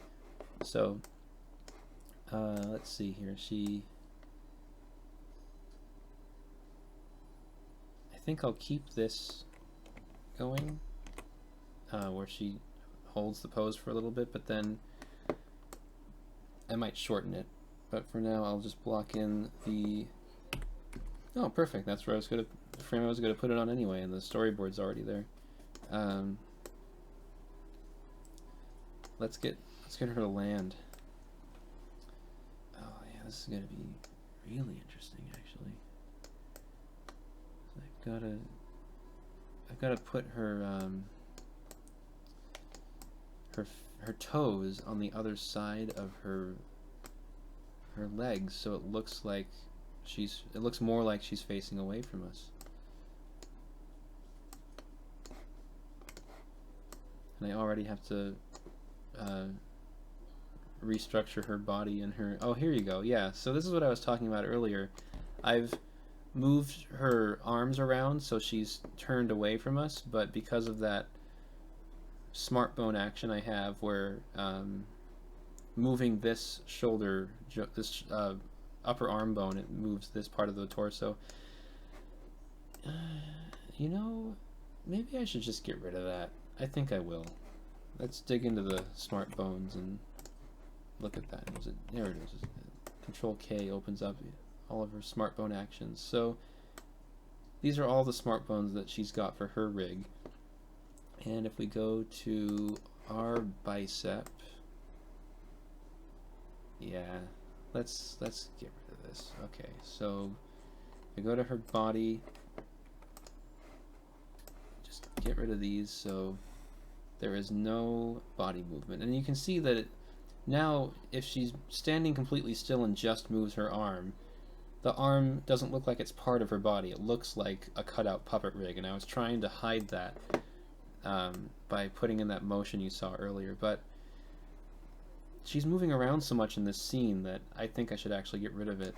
and if I need to adjust her body to follow her arm, I can do that.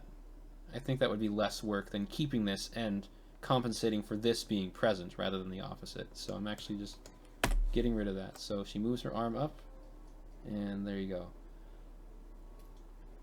I actually should do that with the shading too. You can see I have that built in for that shading layer on her body. It's part of her body layer, and it's masked by her body, but it's controlled via a smartphone by her arm. So I'm gonna get rid of that. So now that just stays put too.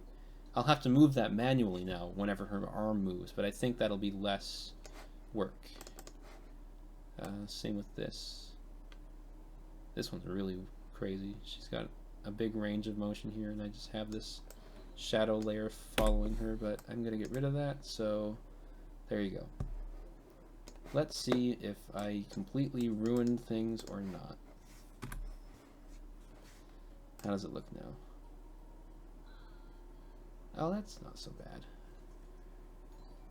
I'll have to adjust the animation I already added to the shading layer, because the way Anime Studio works, or Moho works, when I animated the shading layer here previously, it was being animated on top of the animation that was already happening from her arm moving. But since I got rid of that within the smartphone, now this is just the position keyframes I put in on its own.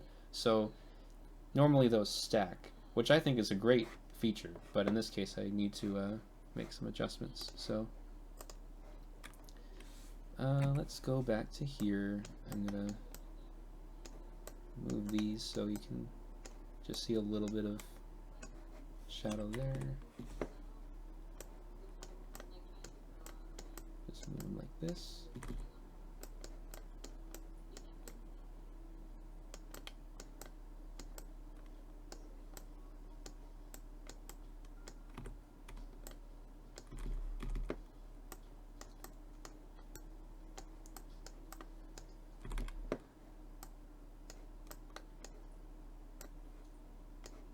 Now the shadow switch to the other side of her arm, like here.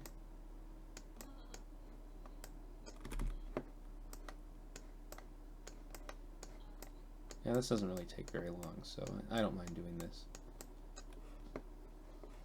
Oh, this is on an even frame. Gotta fix that. Actually, a lot of these are on even frames.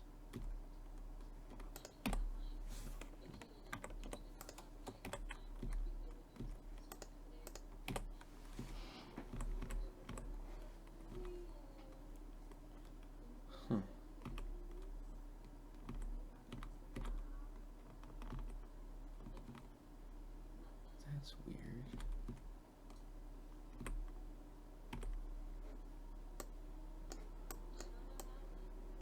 Okay, I just confused myself a little bit.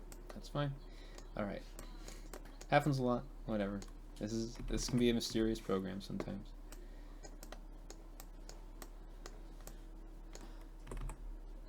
There we go.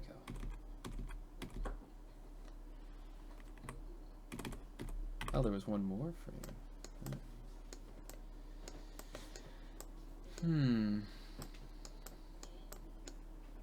Well, look what happened to her shoulder. Oh no! Okay, well, she got a tumor.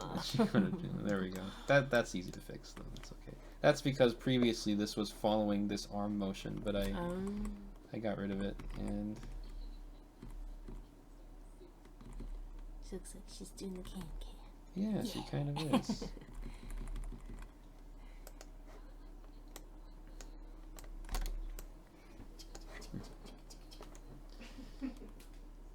Right.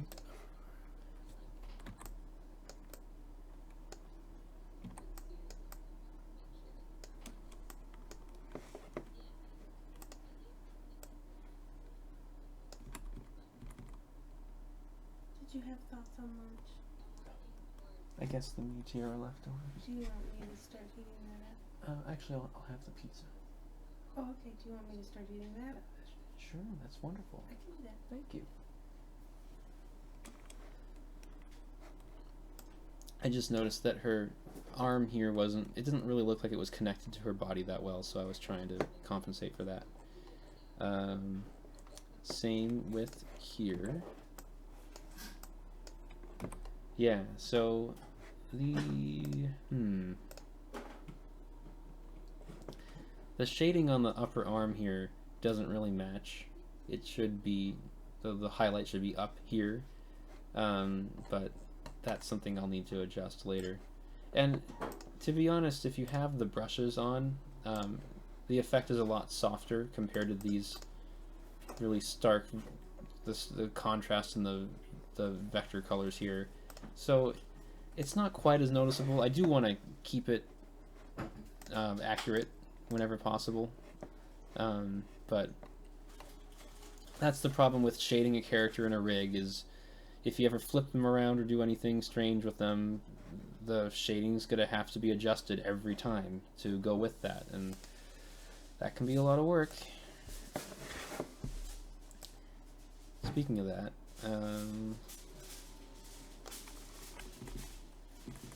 I gotta fix this.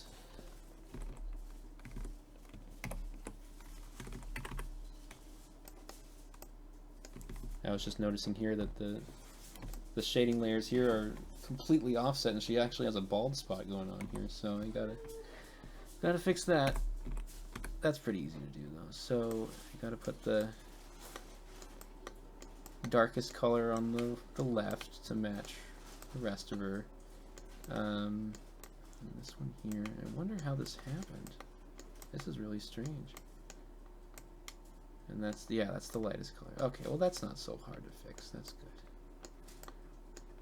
There we go. That's much better.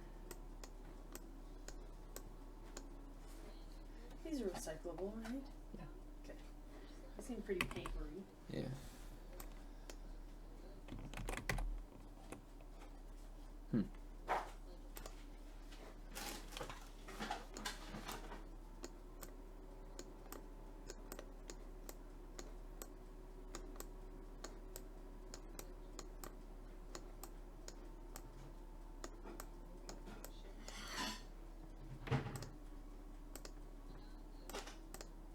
Interesting.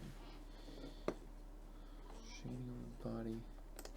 I'm just going to be muttering to myself now because I'm doing really specific detailed things, and so sorry if that happens. No questions right now? Okay, I mean, I can definitely answer more.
Okay, I'm going to get back to adjusting her body when she lands to actually look how I want it to.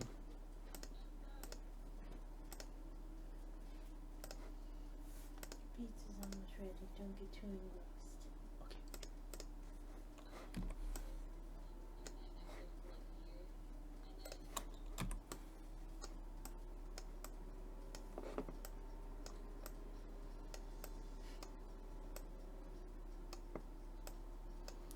So I might be taking a break soon just to have some food. I don't think I'll be gone for that long. So I'm just debating now on if I should keep the stream going and just mute the microphone and put a little BRB message up, or should I actually just end it completely and then restart it later? I don't think it's going to be that long, so I think I'll just have a temporary message up and come back shortly.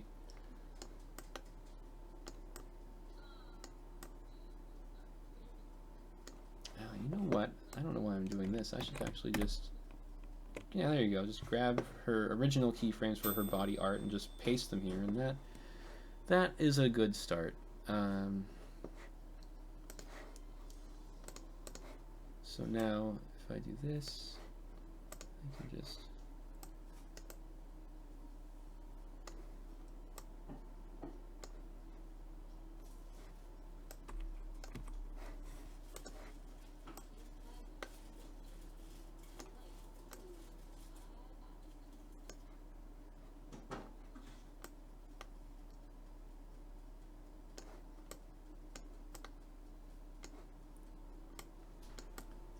Looks like I'm going to have to curve her arms back again. It's super hot, so Oh, okay. just give it a couple minutes. Sure, I will. Thank you. Here you go. Okay.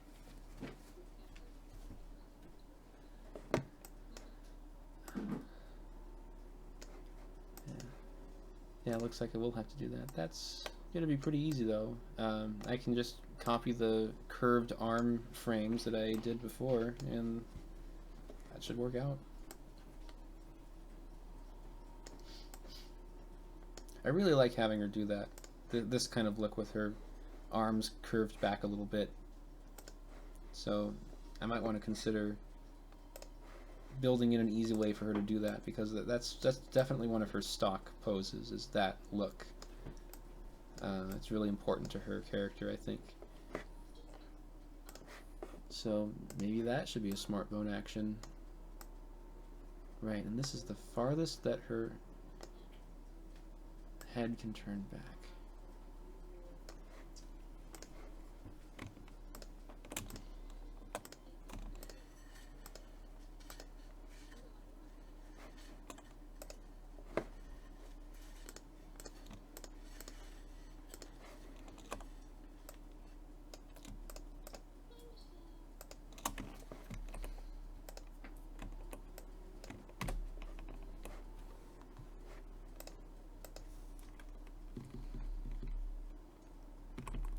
Right around here,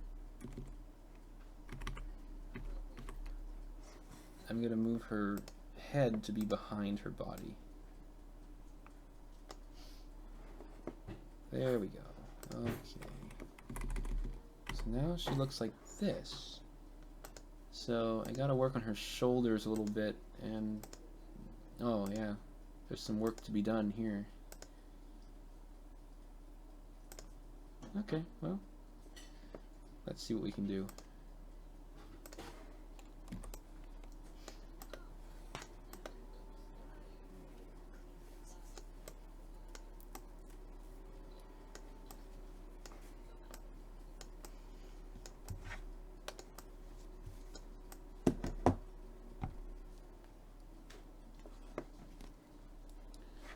I think I'm going to have to flip the shoulder tufts around here. Yeah, they're on their own layer, so that's really easy to do. So, right there. I think right at this point I should do it. So, you know, I'm not going to flip the layer itself. I'm actually just going to select the art and just do it that way. I think that's easier, because I may want to adjust their position anyway. So I'm going to do that. Flip them around like this. Just put them in there somewhere like that.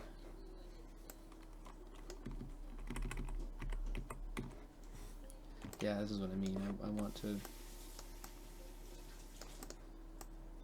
It'd be nice to have them match what I drew a little bit more.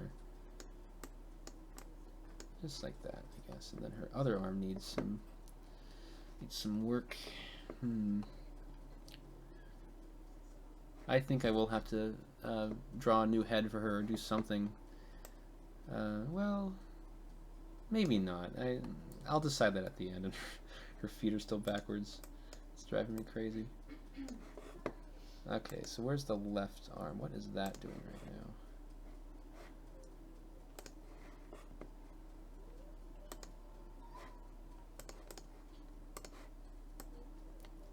now? Right. So that also needs to have the shoulder tufts flipped like that. I guess that's just the effect of what's happening. I'm turning her around in so many weird ways right now that's what happens. So do left arm and left upper arm and shoulder. There we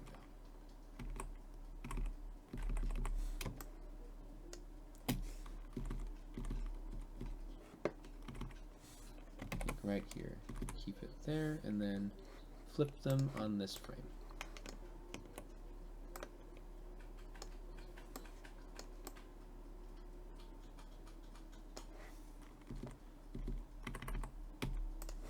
Yeah, that's working. How does that look when it's actually rendered? Okay.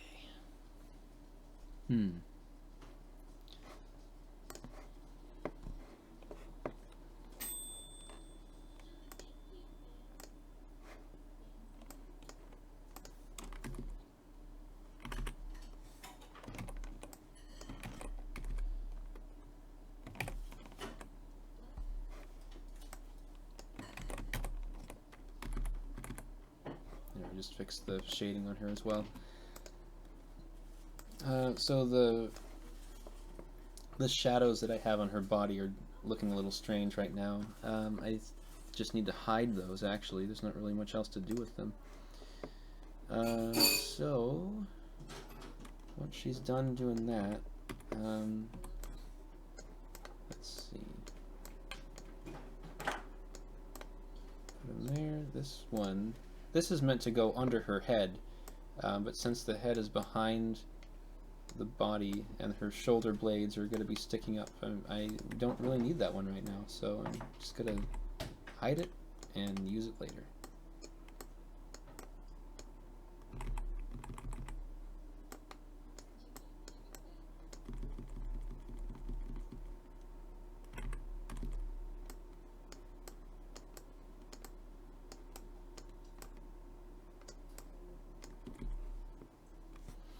Yeah, okay. And you can see that the stripes definitely need some work too, so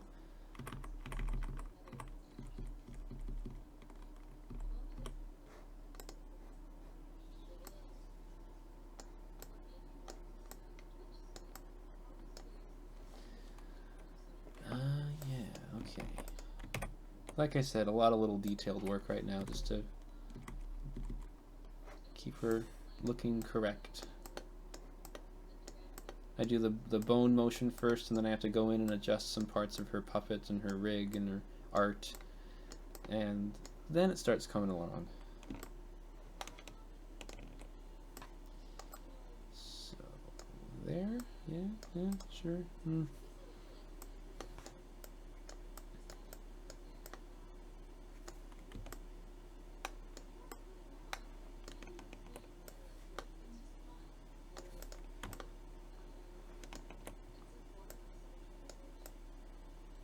There we go. This one, you wouldn't really even see this one. The arm covers it, and it would be over there like that. And move this one back a bit there.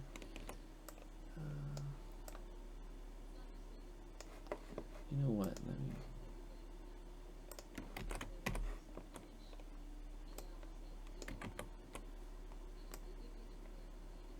There we go. I just grabbed the original triangle shape for her bottom stripe from the first frame, and I copied it over here and I just flipped it around because that's essentially what it should look like anyway. Oh no, that looks not right. Hold on. Yeah, that's why there's no keyframe here, so that needs to hold this shape until frame 75, and then okay, that's a That's funny.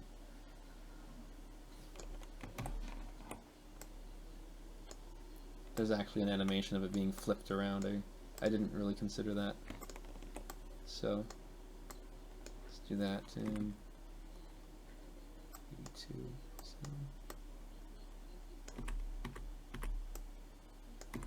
There. Okay, that's good.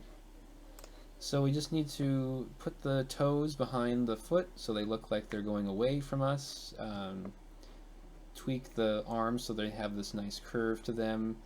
And we may want to do something with the head just so it looks like it's tilted farther or turned farther away from us. So that final storyboard drawing is almost accounted for. Although she's going to need a lot more oomph to her landing though. Leaning farther forward and catching herself and catching all of her weight as she lands. So this is going to be a much heavier motion by the time I'm done with it. But at least this pose is in here. At least it almost is. There's still some things to tweak. And I haven't even started on the dumpster yet, so this... Still, at the rate that I'm going, I should actually be done or very close to done with this scene by the end of the day. It's only 2? That's awesome. That's really good. So it's working. It's coming along. I think watching it back, there's not a lot of an arc to her kick. I mean, if I just make a little vector layer here, hold on.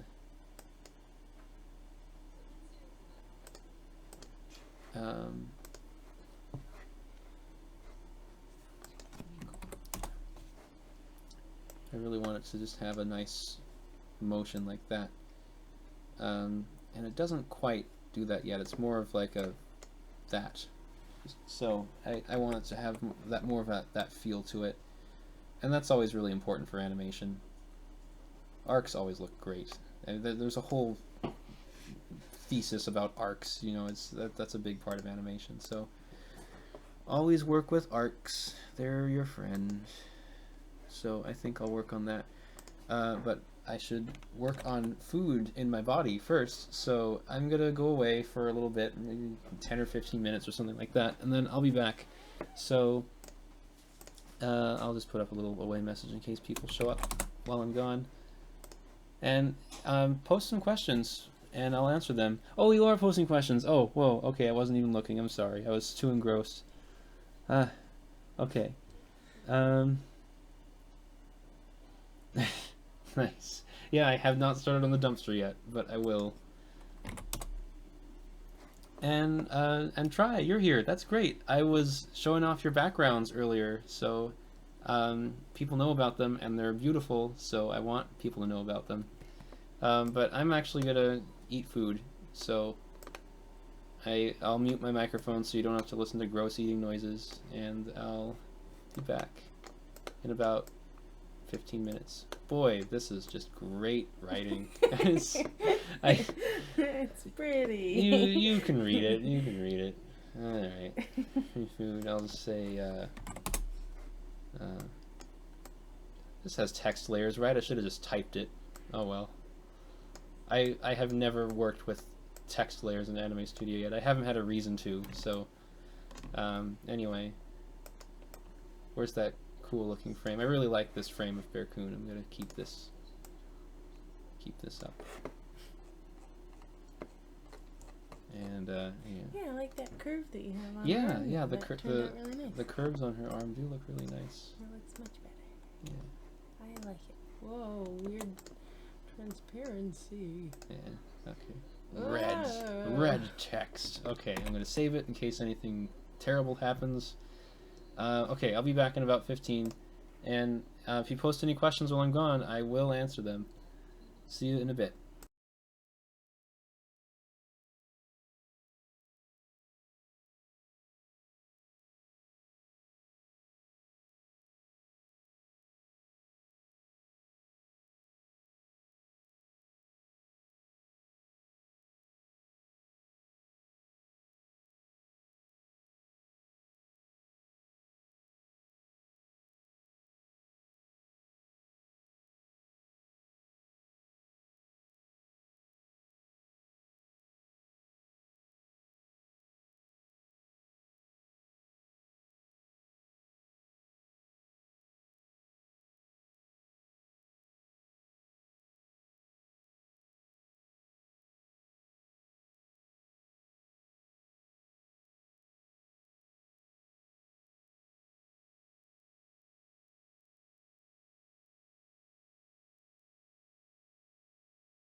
Hey everybody, I'm back. Looks like the microphone still works, that's good. Okay. So, I just noticed something kind of goofy. You can see one of her fur tufts on her shoulder just flips around during the entire animation because of one of the last adjustments I made. So, I'm going to fix that real quick.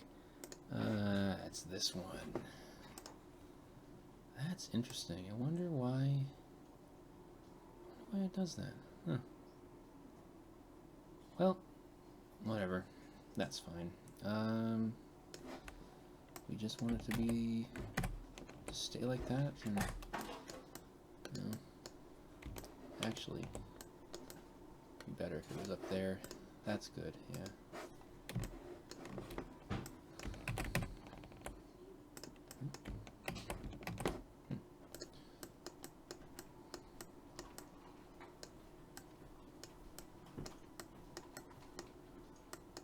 There we go. It's important to just keep this within the shoulder shape itself, otherwise the illusion of this being one piece of art is broken and it starts looking really bad.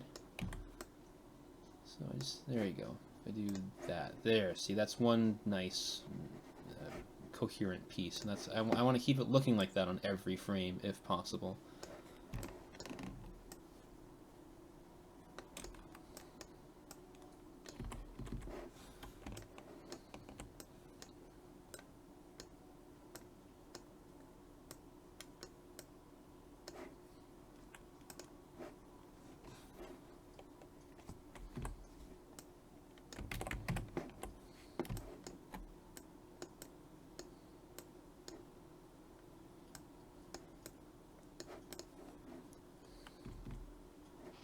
I wonder why did it flip around this early? I actually just wanted to do it then. Huh. That's really strange. There you go. That's what I wanted. Yeah. Okay. Why don't we fix the toes next? Because that just looks terrible. She looks like she's in so much pain right now, and I want to help her. Okay, so that's one of them. I'm going to hide the arm just for a moment so I can see what I'm doing. So I'd say as soon as here, I'd want to just put the claws behind that layer. Yeah. Sure, let's do that. Claws and... Let's see, is that going to work? Do I get to... Animated layer order. This is how you set this, by the way. And if you have everything inside a folder, go to the folder properties, look at depth sort, and then click on enable animated layer order, and then that should let you fiddle around with things, although it doesn't look like it's actually working right now. Let me try this. Might be a smartphone problem. Yeah, this is... Let's see.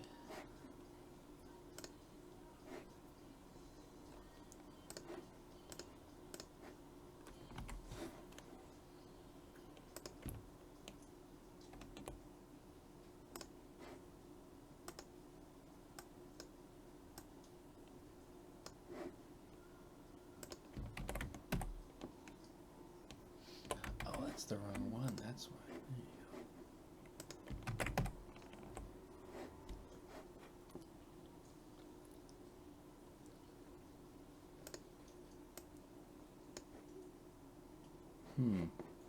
Yeah, it's not really agreeing with me here.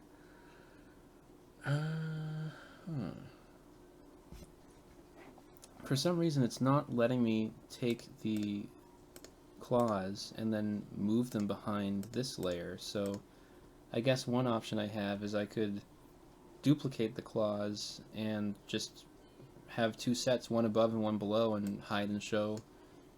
I mean, it's a little sloppy, but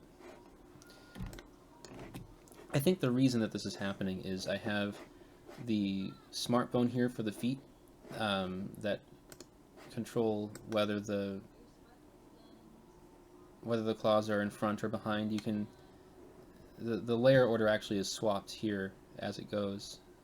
So I think because the layer order is being controlled by a smart bone, if I try to manually adjust the layer order on top of that, then they get confused and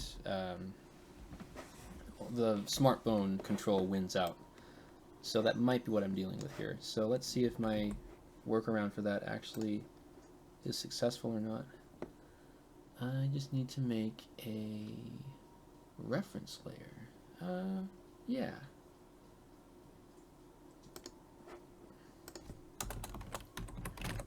Let's see if this works or not. Okay, that's good. So that works. I want to hide this layer for now. And then she lost her arm in the war, I guess, but whatever. Anyway. I forget that I hide a part of her body because I'm zoomed in, and then I watch the entire animation with that body part still hidden, and it just scares me. I get startled because I forgot that I did that.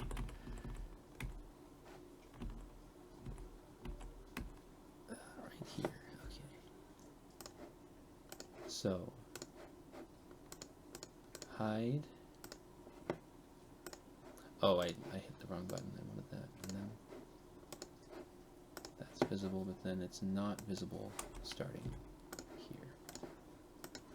Alright. Oh. Wrong one. I meant this. There we go.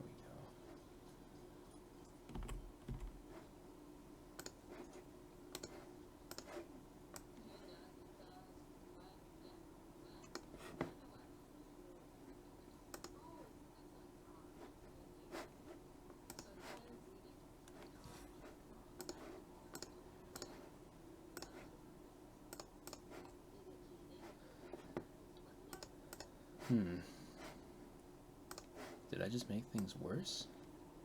She's just losing more and more body parts as I go on.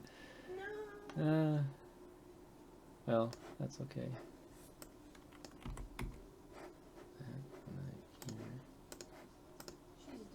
She'll manage. Yeah, she'll be fine. Okay, that's not working. I'm going back to the drawing board. Let's go to here. I'll delete that. I think I actually need to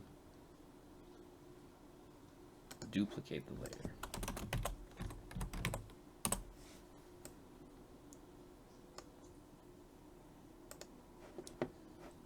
Still need to figure out why this is not showing up, though. Oh, that's why. Problem solved. Okay. Okay, so right there on this frame, I want this to show up. And then on here, I want it to be hidden.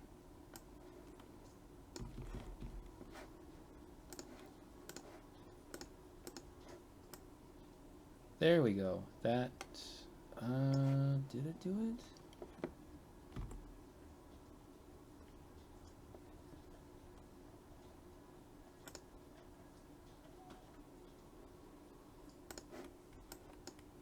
Don't need those anymore.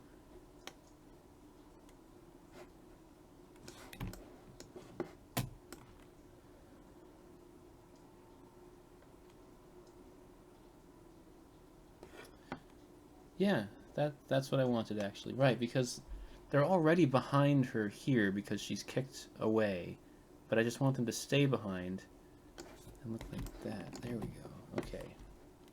That's what I wanted. Okay, good. I'm fine. I'm glad it's working. It should be more apparent with this other leg because this leg stays planted on the ground for this entire part of the animation. So, claws. Nope, nope, that's for the arm. I want the leg. Oh, Pond, hey, you're asking if I have a graphic tablet or a mouse. I do have a graphics tablet. It's a monoprice tablet. And it works really well. I like it. Although when I'm doing this kind of work where I'm really just manipulating bones and dragging some points around, I use a mouse. But when I switch over in probably an hour, maybe less, to working on the dumpster that she kicks over, you can see that sketched in the storyboards here. When I get over to that, I'll be using the graphics tablet to draw that. Because that's actually going to be a frame-by-frame animation made alongside this rig animation. So that should be fun. It's going to be a hybrid. And I'm going to be drawing it using the same style of brushes that I'm using for these characters, so they should match up, and it should have that same wiggly effect, where I don't know if you've seen any of these character animations rendered, but they have a wiggle to them. The textures look really lively, so I want to make sure that any prop that I draw next to these characters has that same look to it. So this is going to be an interesting experiment. I haven't drawn a prop this complex for these characters before. I think the most I've done is a calendar with a severed human arm attached to it. That's on YouTube. You can see that clip in my channel.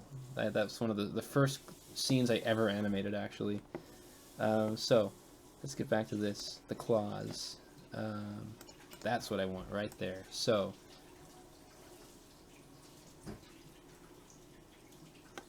when she turns her body, the claws should move around and then curve to be behind her leg, so it looks like she's pivoting on the ball of her foot. So I'd say as early as right here.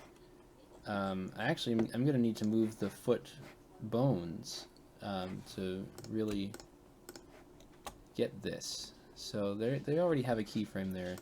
Let's go right here. This is when she's basically at a side view. Let's take these and just move them here. So this is a little cheap way of making it look like her foot is turning, because I was tricky and I made her leg a cylinder, and the only way you can really tell that her foot or her leg is spinning around is when these claws move. I'll make this stripe for her knee move as well, and those two objects, or those two elements moving together, will make it look like her foot is turning around. So let's see, right? You making optical illusions over there? Yeah, I am making optical illusions over here. I guess it should just be this frame here.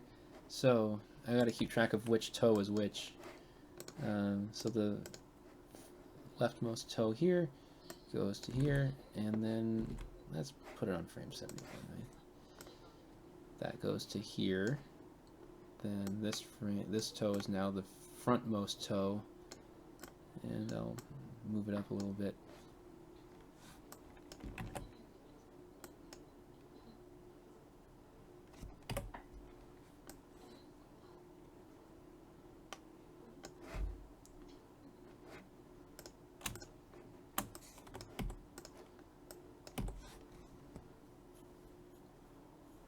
Oh, see you later, Try. I'm glad that you stopped by. I'll try to make it to your stream too.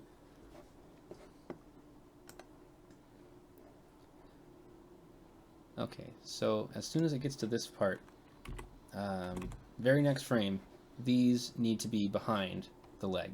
So let's do that. I've got the left foot claws here. Let's see if I can if this will be nice and just let me do this. Sweet. Okay, it did. So they're on front, and then they're behind. Okay, there you go. So we've got the toes working correctly.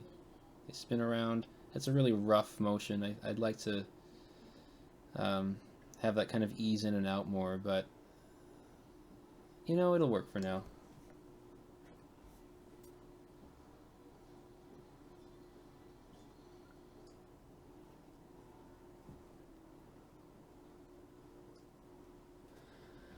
Okay, so got that. Let's figure out these arms next. I really want the pose to be this, with these nice curves going on with the outline of the arms, and I can do that. can definitely do that. We did it earlier for here, when you can see the wrist and the lower arms are curved outwards, when normally that's not what her arms look like. Everything on her is very thick and barrel shaped. It makes her really easy to animate, I think.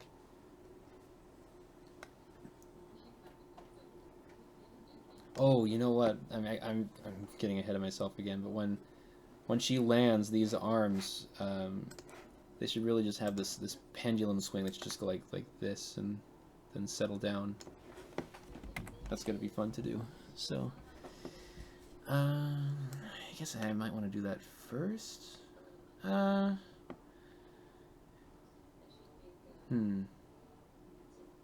let's get the curve in there. I think that's important. Okay, so how soon should she gain that? Basically right here, right at that frame. So let's do it. We already have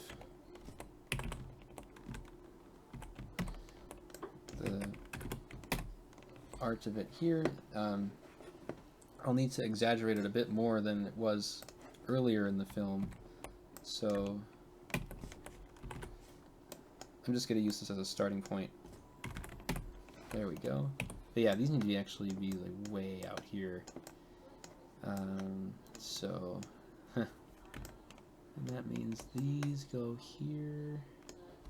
Yeah, this is going to be quite a distortion from her rig, but that's okay. We can do that. You know, there's no fear in messing this up because I can always just put it back the way it was with a few key presses. That looks like it is. Oh yeah, she's distorted so much I actually have to adjust the brushes on her. So that's new. I guess while I'm doing that I can make these face the right way, but I'll do that later. Whoa, look at that. Huh.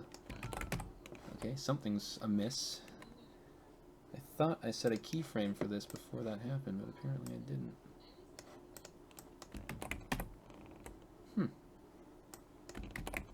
There we go. That's all I wanted. And this can change and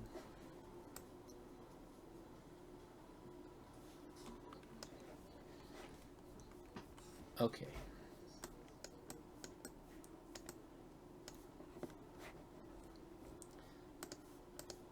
That looks like it's set up pretty well.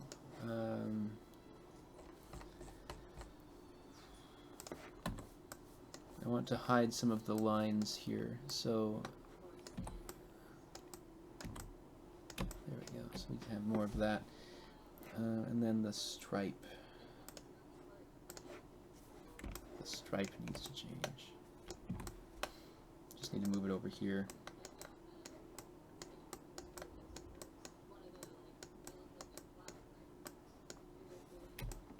Okay.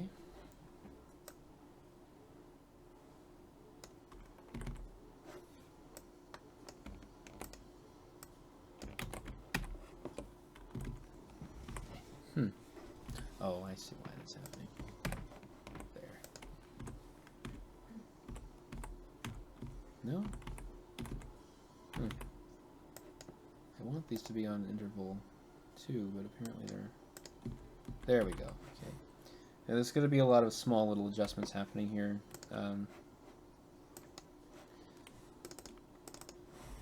So, bear with me.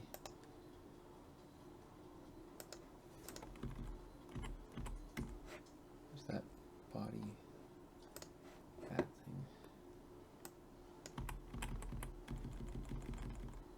Yeah, that's good.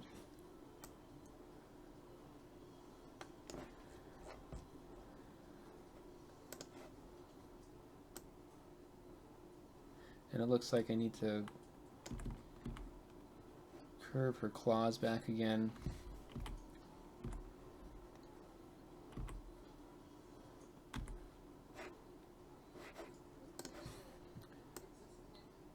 Well, okay, let's do that.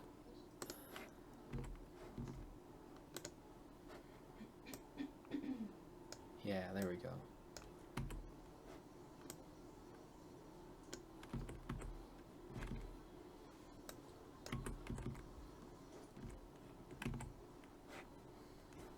does this look when it's rendered? Let's find out.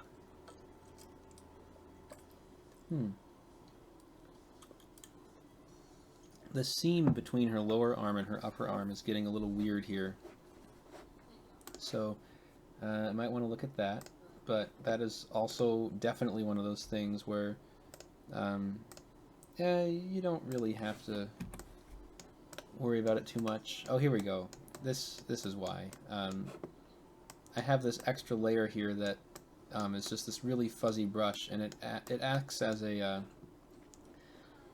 just a patch or a seam between the upper and lower arm, and if it's not in the right spot, this can look kind of funny. And I'll render it again, and it should already look better.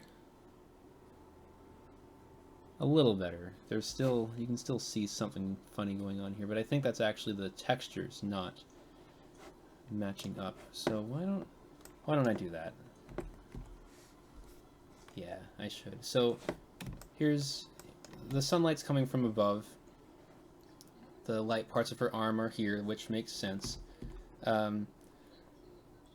But then at this point, since her arm is curving backwards, I actually want the highlight to be on this side of her lower arm, and then on the top, and just be on the top and start curving down this way. So I want to flip the brush order here. So let's do that.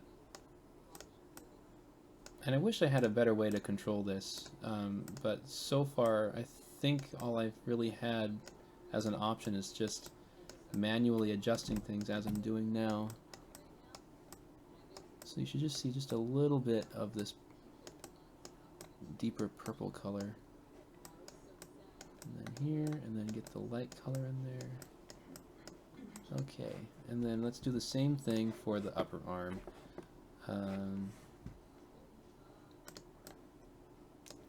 Darkest color, then second darkest, and then lightest can go here. Let's make it more like this. Yeah, this should end up looking pretty good.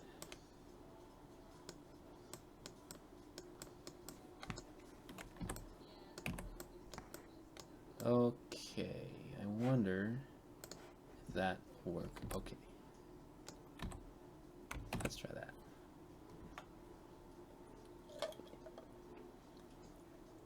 That's even better. Sweet. Okay, there's still a little something going on there, but that's good enough for now. That's one of those things I'll adjust probably just outside of the stream because it's just going to get into really nitty-gritty stuff. And that right shoulder, I just want to fix that a little bit. Put that over there, I guess. And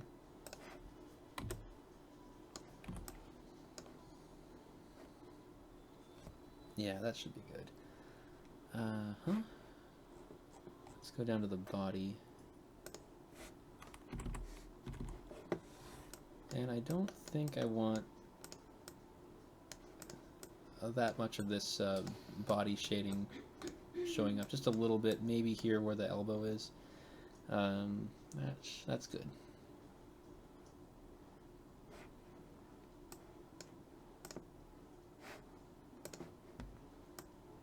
Move her arm up a little bit.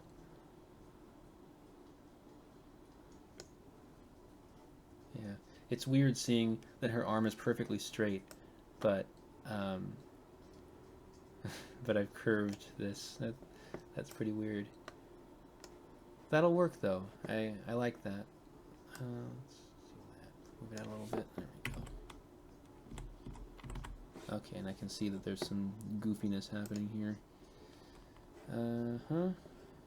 79, 81. Make sure that's on interval 2.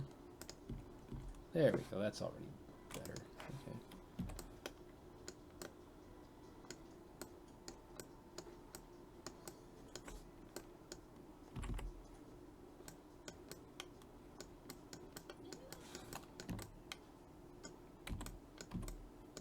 Okay.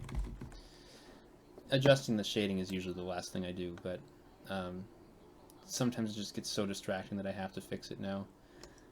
Okay, how are we doing here? 9 people watching? That's cool. Thank you for sticking around this long. That's really nice. That's really motivating. her other arm also needs to have that curve to it, but not quite as extreme. Plus, that's the arm that's hidden partially by her pose. So, same thing as before. Shouldn't take quite as long this time, though. Let's see. Oh, this is interesting. I might need to do some animation first for her bones, because her left arm swinging down like this, that's a good motion, and it makes sense. But then this one is just kind of weak. Hey, she'll fling that up, and then yeah, let me animate that with the bones for a little bit first.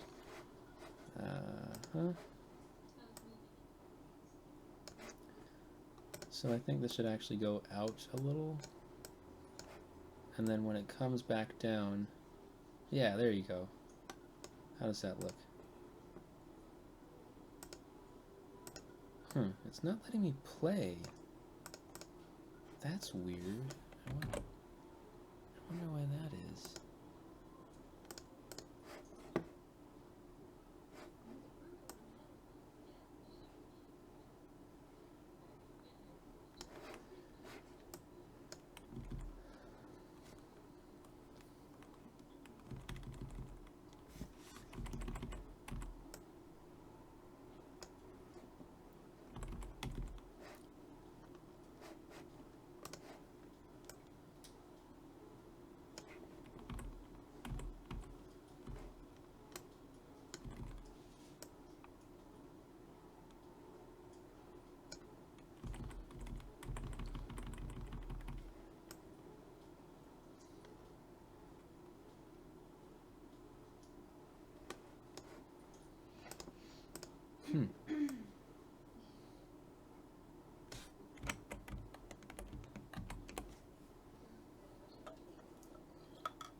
Well, for some reason I can't play the timeline, but I'll worry about that in a little bit. I want to set up this arm. So now that I did that animation, just to get a sense of where the movement is, I feel more confident actually doing this. So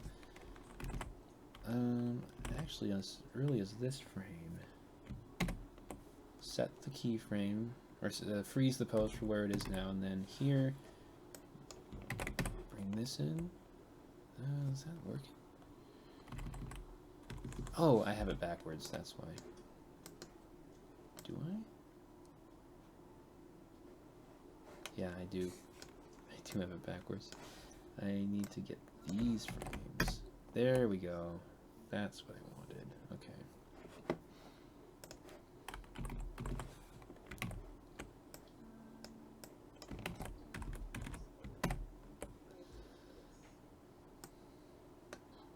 Uh-oh. I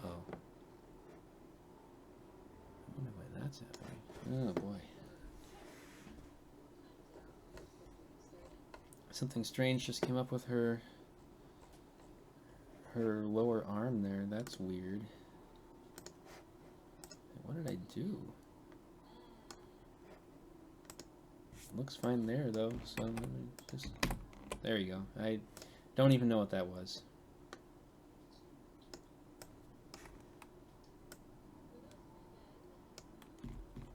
Wow, this is so strange.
Okay, going back to focusing on this arm now.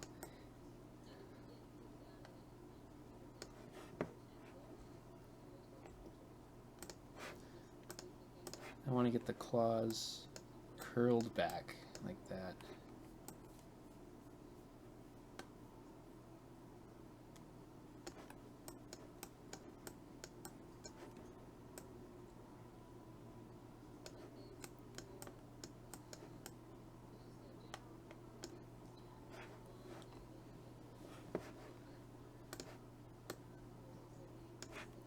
Is that curved enough? Yeah. Well, it's not as curved as this arm, but let's keep it at that for now, and should do okay.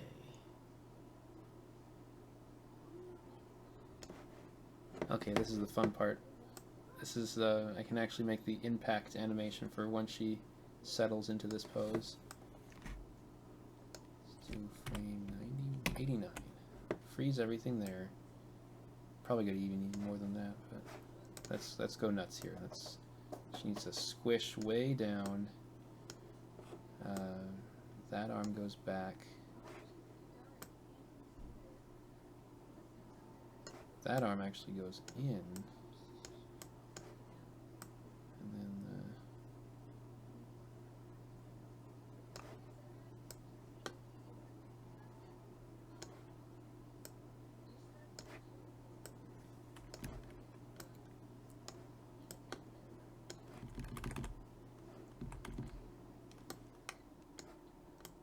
And then that. Alright, I can't play it though, so yeah, it's the start of something. The head can go back and then...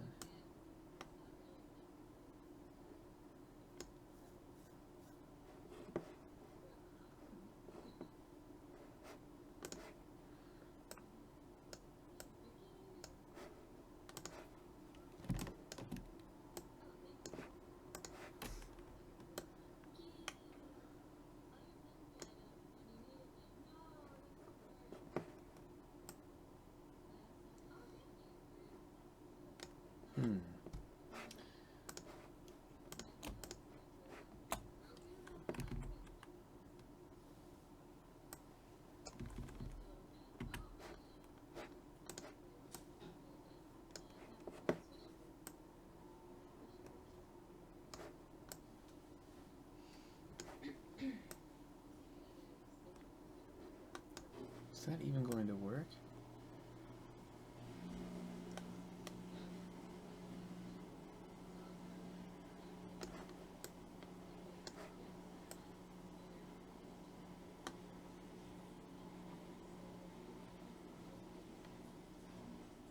Yeah, I like that.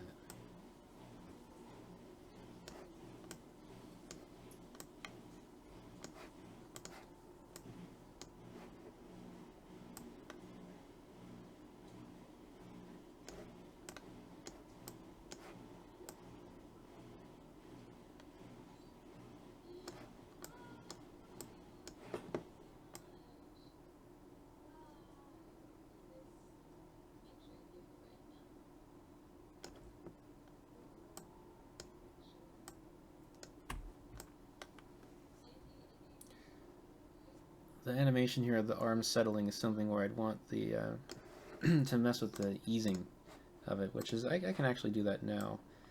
To do that, you would set these to Bezier. I never know how to pronounce that. And you would, here they are.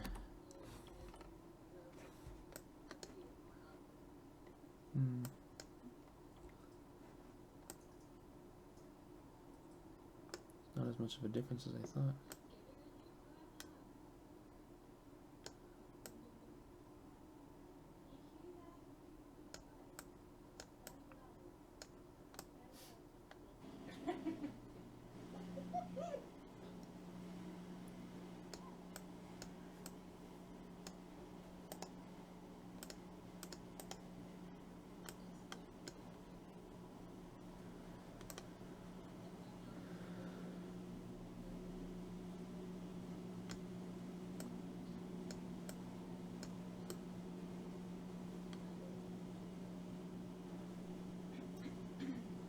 Yeah, that actually made a huge difference. You can see how fluid the arm swing gets just by adding that little bit of smooth curve. So, and that's not the case for the other arm. I haven't done that yet. So let's move over to the other arm and make these curvable. And let's see, what do we want here?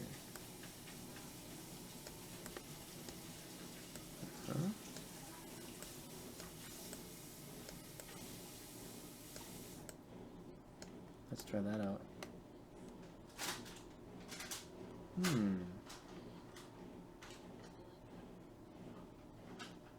I like that, but it actually makes them a little off from each other. Yeah, I don't know if I want to do that. Well, no one said the arms have to swing in sync with each other. That's not really a rule, right? So I guess I'll keep that.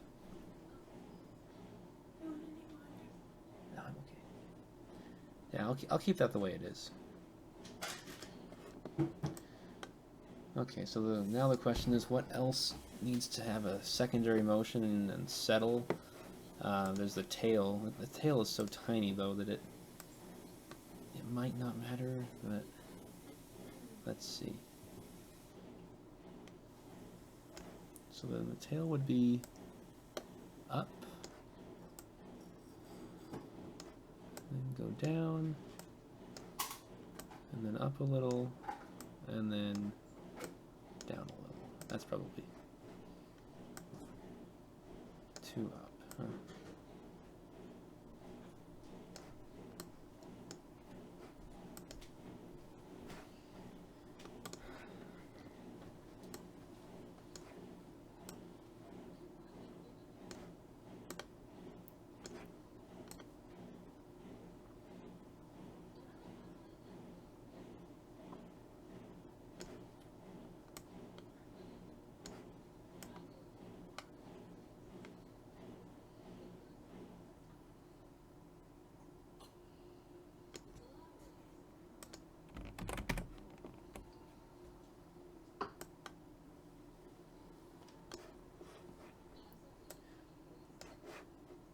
I think her body should turn a little bit.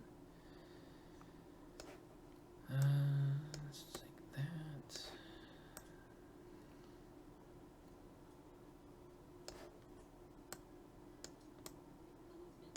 And back to there. Yeah, that's good. Then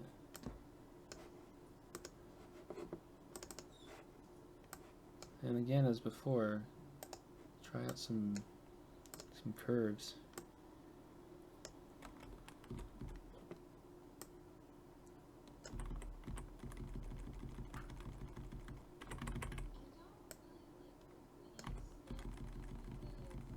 Ooh, that's nice. I really like that.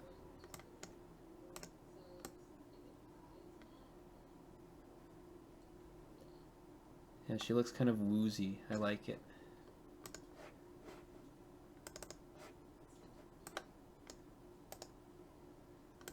And I should be doing this for the entire animation, but I think it's really crucial right here. So, so yeah, this pointing this down a little bit makes her hang a little bit, and so the force of this is so great that the bottom half of her is moving back before the front half catches up. That's what's happening here.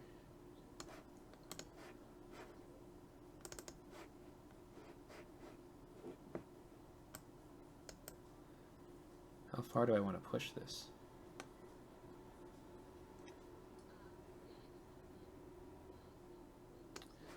This arm goes down really far.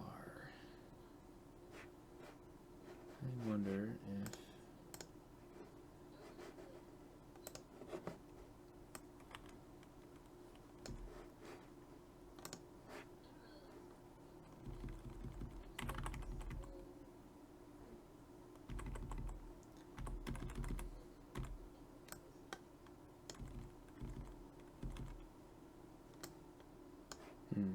Does that break it?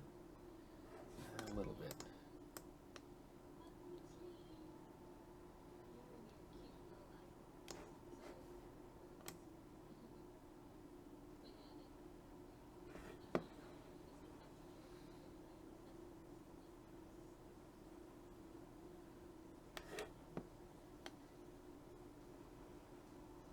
I'm going to try restarting this program just to see if I can get my playback ability, because I kind of need that to keep going. I want to see what this looks like in real time and how it feels and all that. So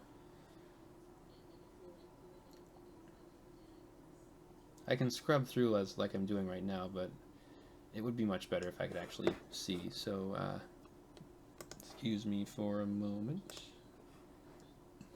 Here you can watch her dance in After Effects while it opens back up. No, never mind. I forgot about the splash screen. Well, that didn't last very long. Let's see if it works or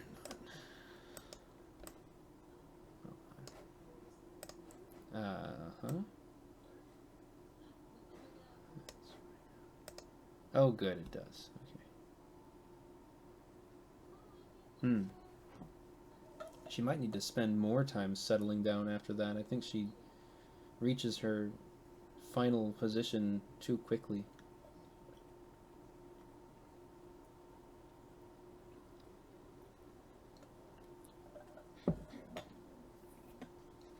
It also looks more like she's punching the dumpster than kicking it. And maybe that's alright. I'm not sure how I feel about that.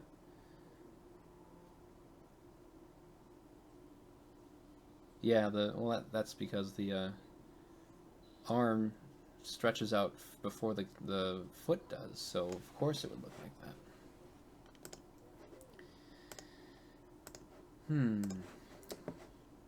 Well, do I want it to have more of a punch to it? I don't think so.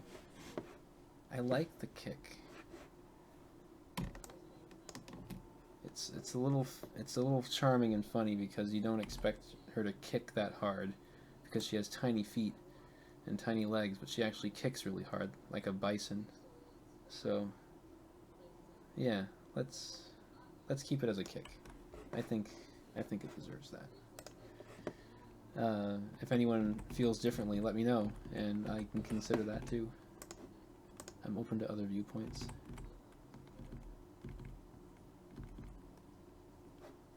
So how do we adjust that then? Well, let's get the arm keyframes, and maybe we can just scoot them along so they're a bit slower. I wonder if it's really that simple or not. Now they just go at the same time.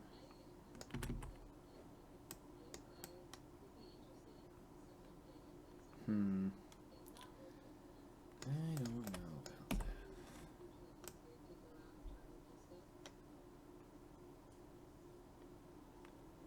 Does that work?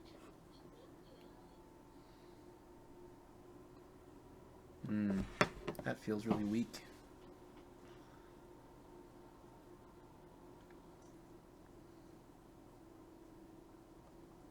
But why does it feel really weak?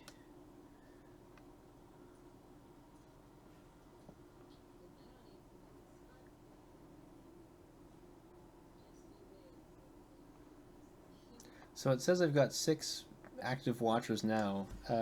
Who else is actually still there? And is there anything you'd like to see?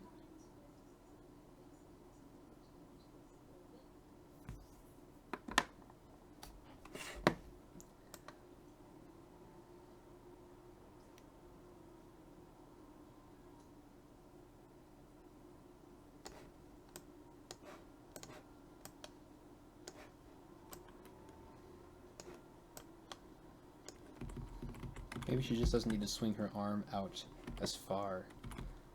Maybe that's the key. Oh, since I restarted the program, I'm animating on 1s again. Wish that I could just have that be default as 2. Seems weird that it doesn't Yeah, it should do that, but I'd like it to do that, but it doesn't.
Sometimes it can help to stretch out the leg bones for something like a kick like this that can actually get a nice sense of motion in there. So I'm trying that out too.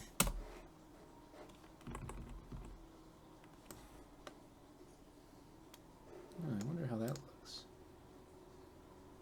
Still seems a little slow.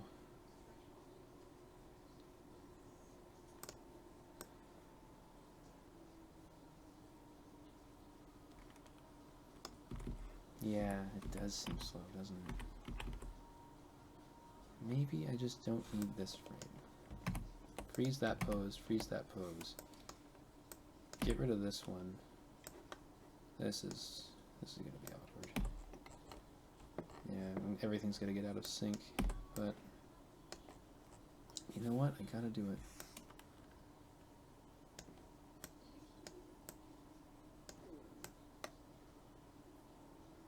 Oh, it's fine. That does look better.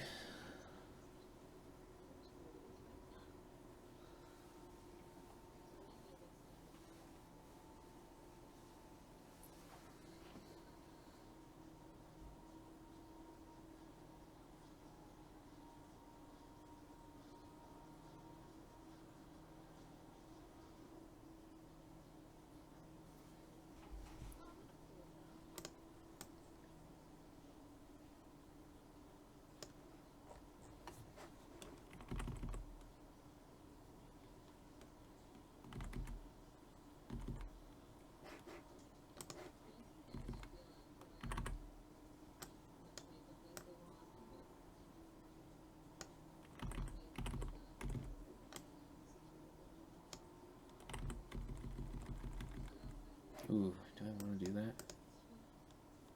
No, that does not look good.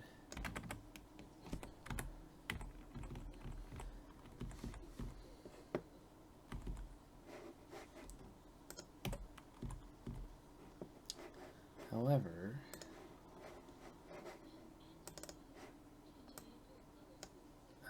want to add a few more Bezier curves here.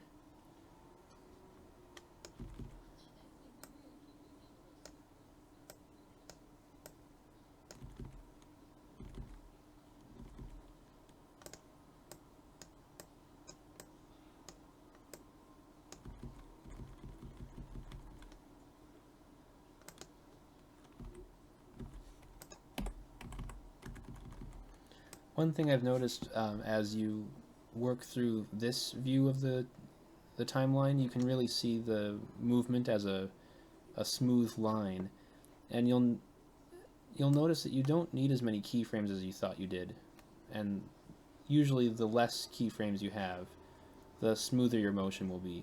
So, like for example, this one I might not actually need it because these two keyframes, if I set them to curves here, they can get me that arc just by doing that. So then I get a smoother motion out of it that way. Yeah, I like that. I like how it's working. Whoa, let's see this.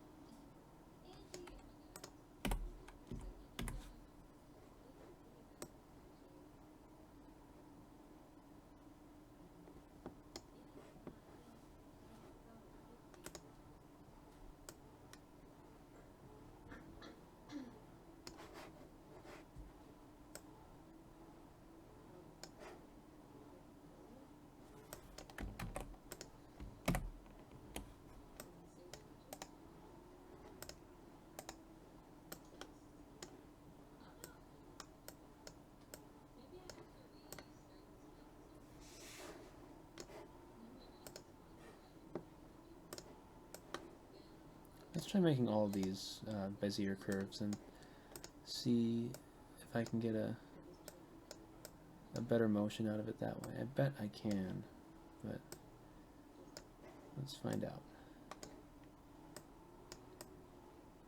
How does that look? It's not that much of a difference because there's not really a big change in value between this, but compared to something like this where it's a big abrupt change, then you can really see the difference. Excuse me.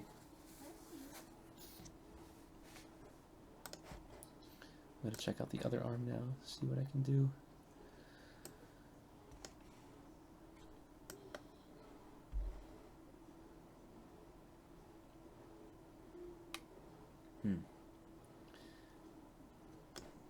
How about the leg?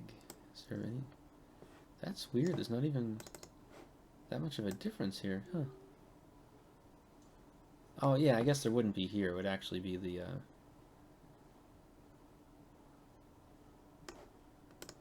would be this. Not even that. Huh. Strange. I wonder why that is. Is that?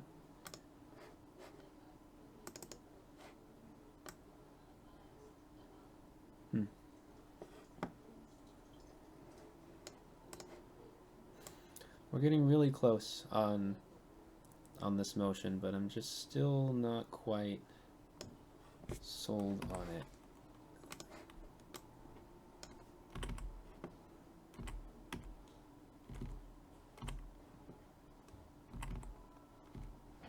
Yeah, her head looks really weird right here. I need to turn that up.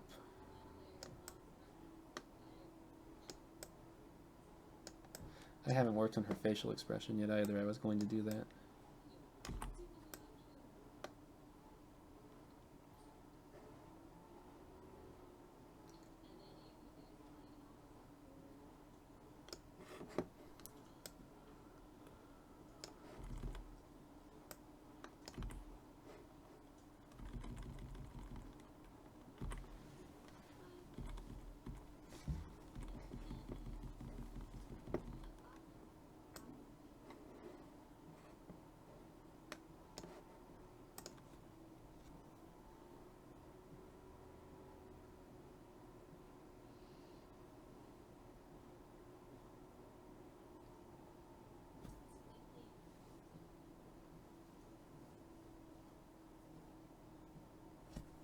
I'm just playing it over and over again for a while to study it, to see if any strange parts pop out to me, something I could fix or adjust, so I'll be doing that for a little bit.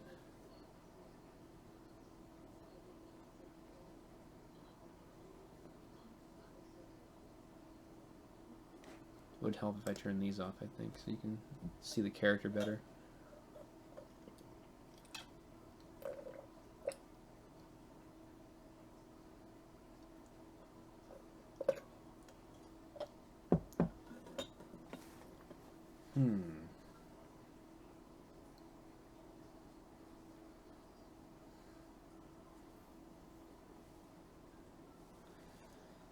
A bit more of a snap to that kick might be what it needs.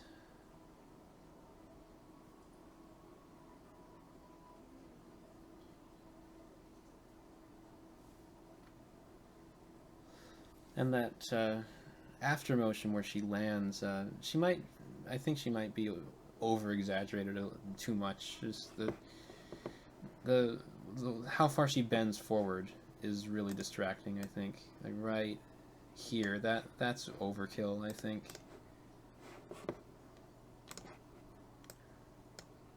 Just a little less. And I want her to do that. She needs to do that, but just not quite that much.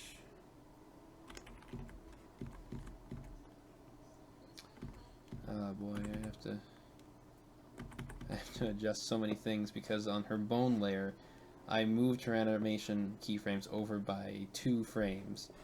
And that means I have to go through all of her individual layers where I adjusted something and move those by 1 frame. So that... Oh, actually, I don't need to do that. At least it's not as hard as it once was. I forgot that Moho, the newest version of Anime Studio, has these check marks. And I can just check all of them, actually. Oh, don't do that. Don't do that. Uh-oh. Hold on. Ah, good, okay. But yeah, if I just check everything, I think I can get this to work really well for me here. Yeah, the body needs it too. Let's try it. I actually haven't done this before. I haven't used the newer features of Moho that much. Most of my training comes from Anime Studio 11, which was the previous version. But let me try this out. Let's do that. What other layers do I need? It has to do that every time, huh? That's too bad. Shoulder and extra mask.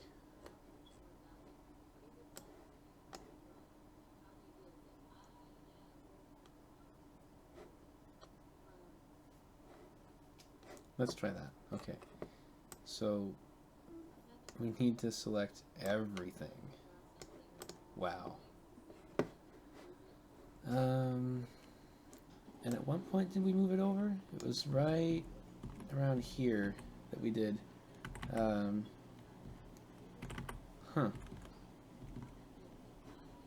Let's see if I can pinpoint it. It's hard to say. It really doesn't look that off yet. Let's just do it here. Hopefully this doesn't break anything. And no, it didn't. I don't think so. No, it looks okay. Alright.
Oh, that's encouraging.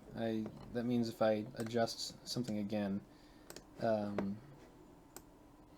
it's not that hard to catch the other layers up with that position. That's nice. Good. Very good.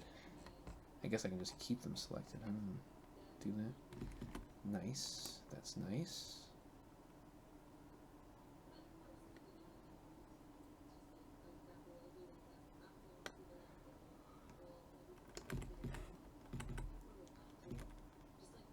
Her head looks, not her head, her body has a weird shape to it here.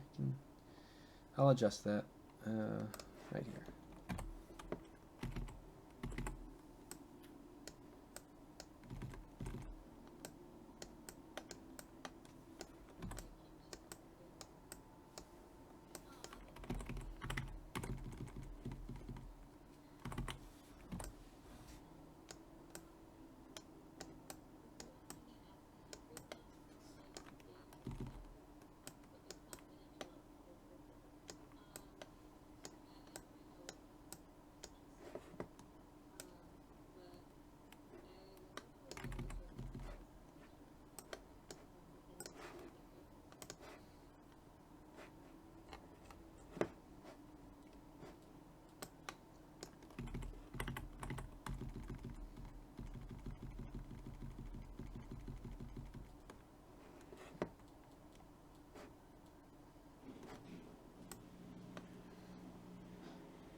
Not sure why this happened.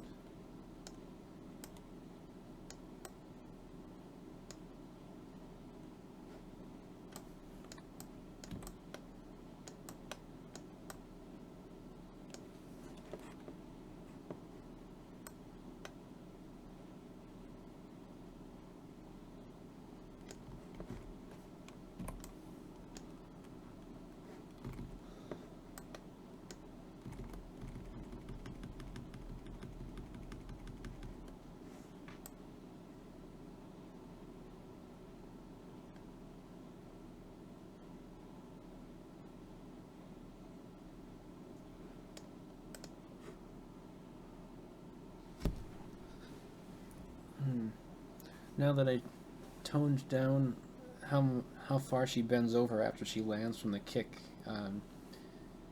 the settling animation seems a bit better too. It doesn't seem like it ends too abruptly. I could have her just slow into that a bit more if I really needed to. In fact, that might be all I need to do is just take these very last frames and just move them over a bit more, just to there. That might be all I need to do. This one too, there. That's a bit better, but I guess I can leave it at that for now. Okay, I think I'll work on her facial expression next, which is basically constant for the first part, and then right around here.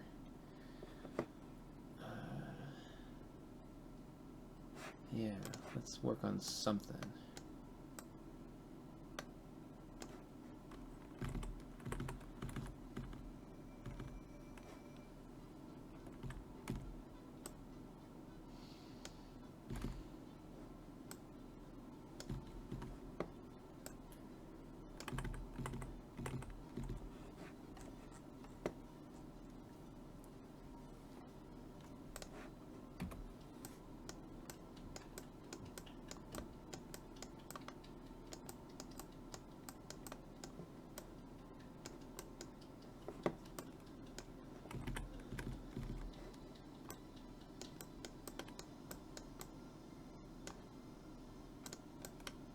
Get rid of that.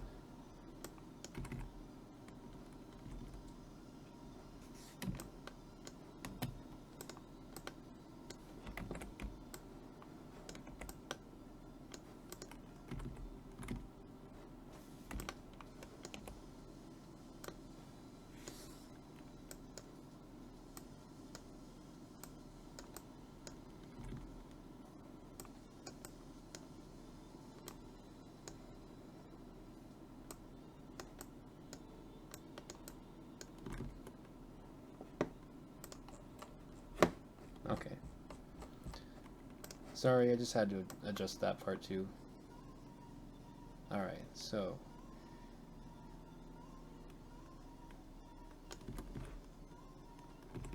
she should start changing her expression somewhere around here.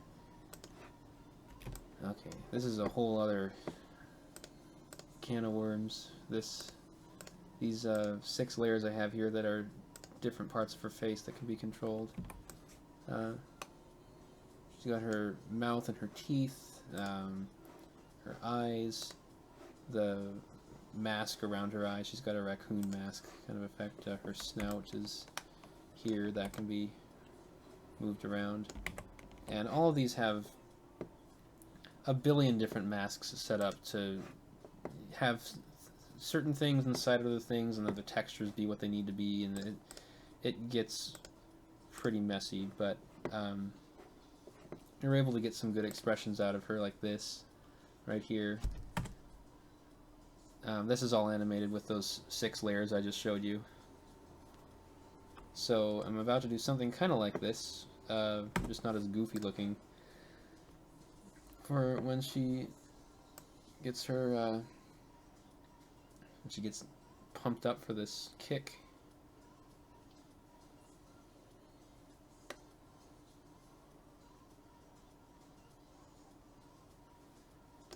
Let's start here. So I'm gonna freeze the pose on every layer here. So that just means she's guaranteed to hold this expression until frame 57, and then from that point on, let's just go here. Let's do it here. Okay, so how is she going to be doing this? Let's see.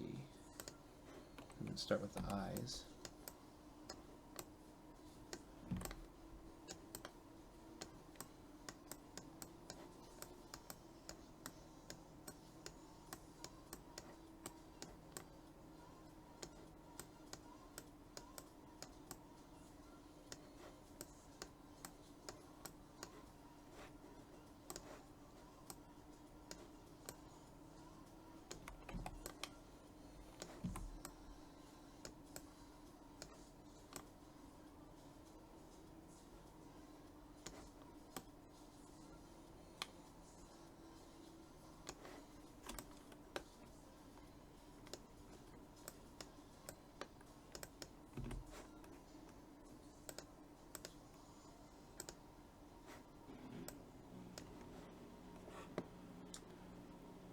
Let's go to the mouth.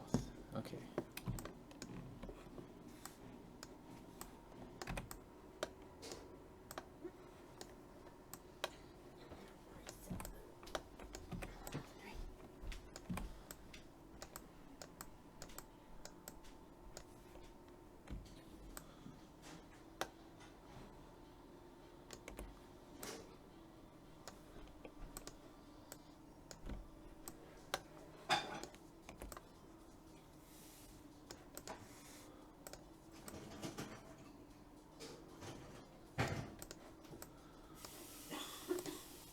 So if I want her to show her teeth, I just need to move them down into view of the mouth. I usually keep them above and below the lips. And I've got her tongue over here that does the same thing.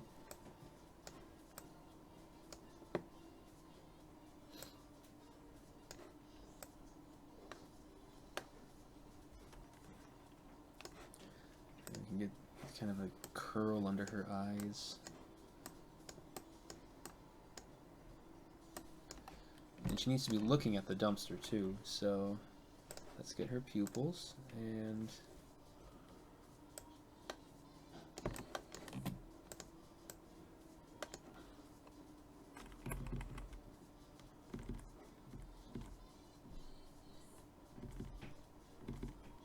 she can just open her mouth really wide and just go here and just really get into it. It's gonna be good. What does that look like? The brush I'm using for her mask is getting in the way right now. So, oh boy, I have to dig into here. There are so many layers for her face and her head. It's ridiculous. Oh, okay, that's what's happening. At this point, that pupil is off screen, so that might look weird in the render. I might have to adjust it, but yeah, that makes sense. So she actually needs to be looking down at it now, because yeah.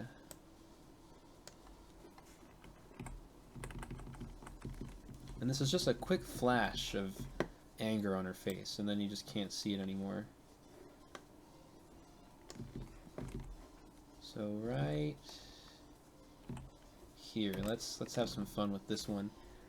Right.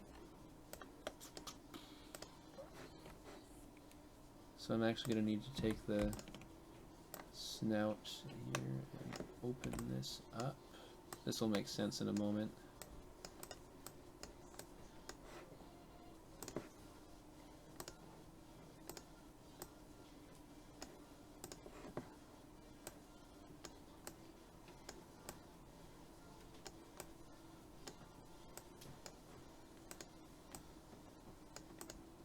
Here's her tongue.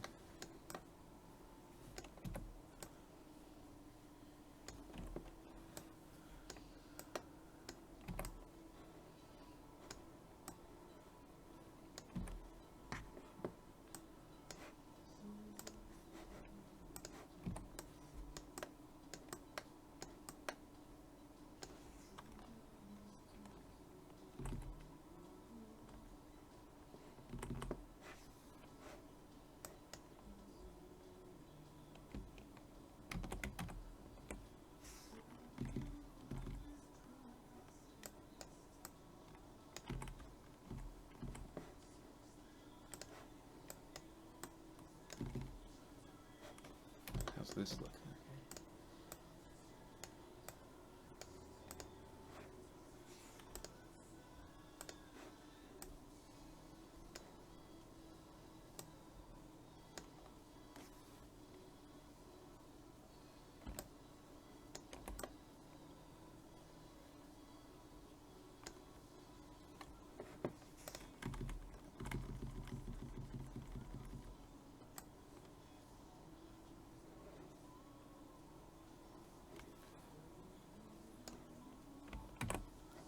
If I render it, the inside of her mouth should be colored in, but oh, I guess it isn't, huh? Okay, well, I can change that. I think I know where there's a layer just for that, so I just have to go find it.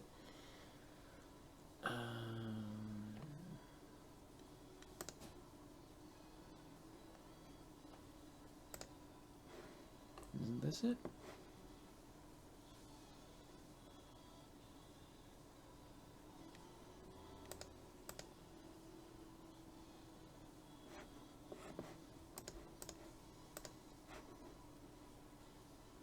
Yeah, that should be it. But it's still coming out as white.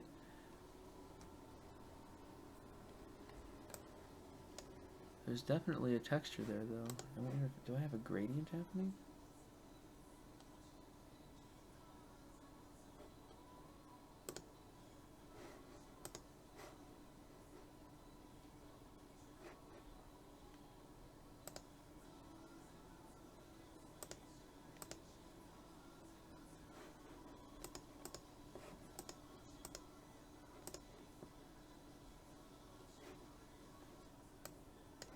How does this look anyway?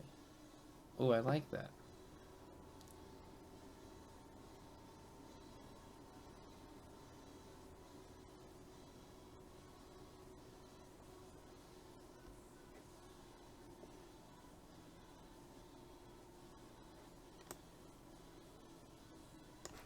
I think I'll adjust her eyes a little bit.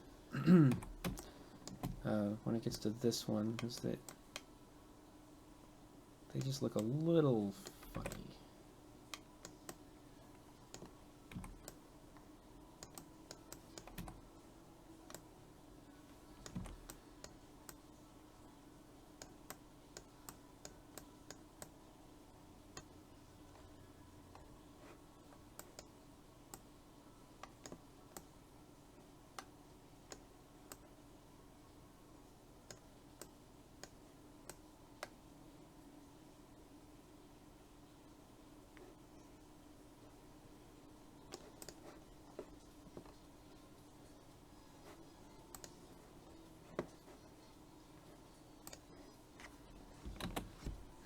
Okay, well the viewership seems to be trailing off right around now, so I might just stop the stream here.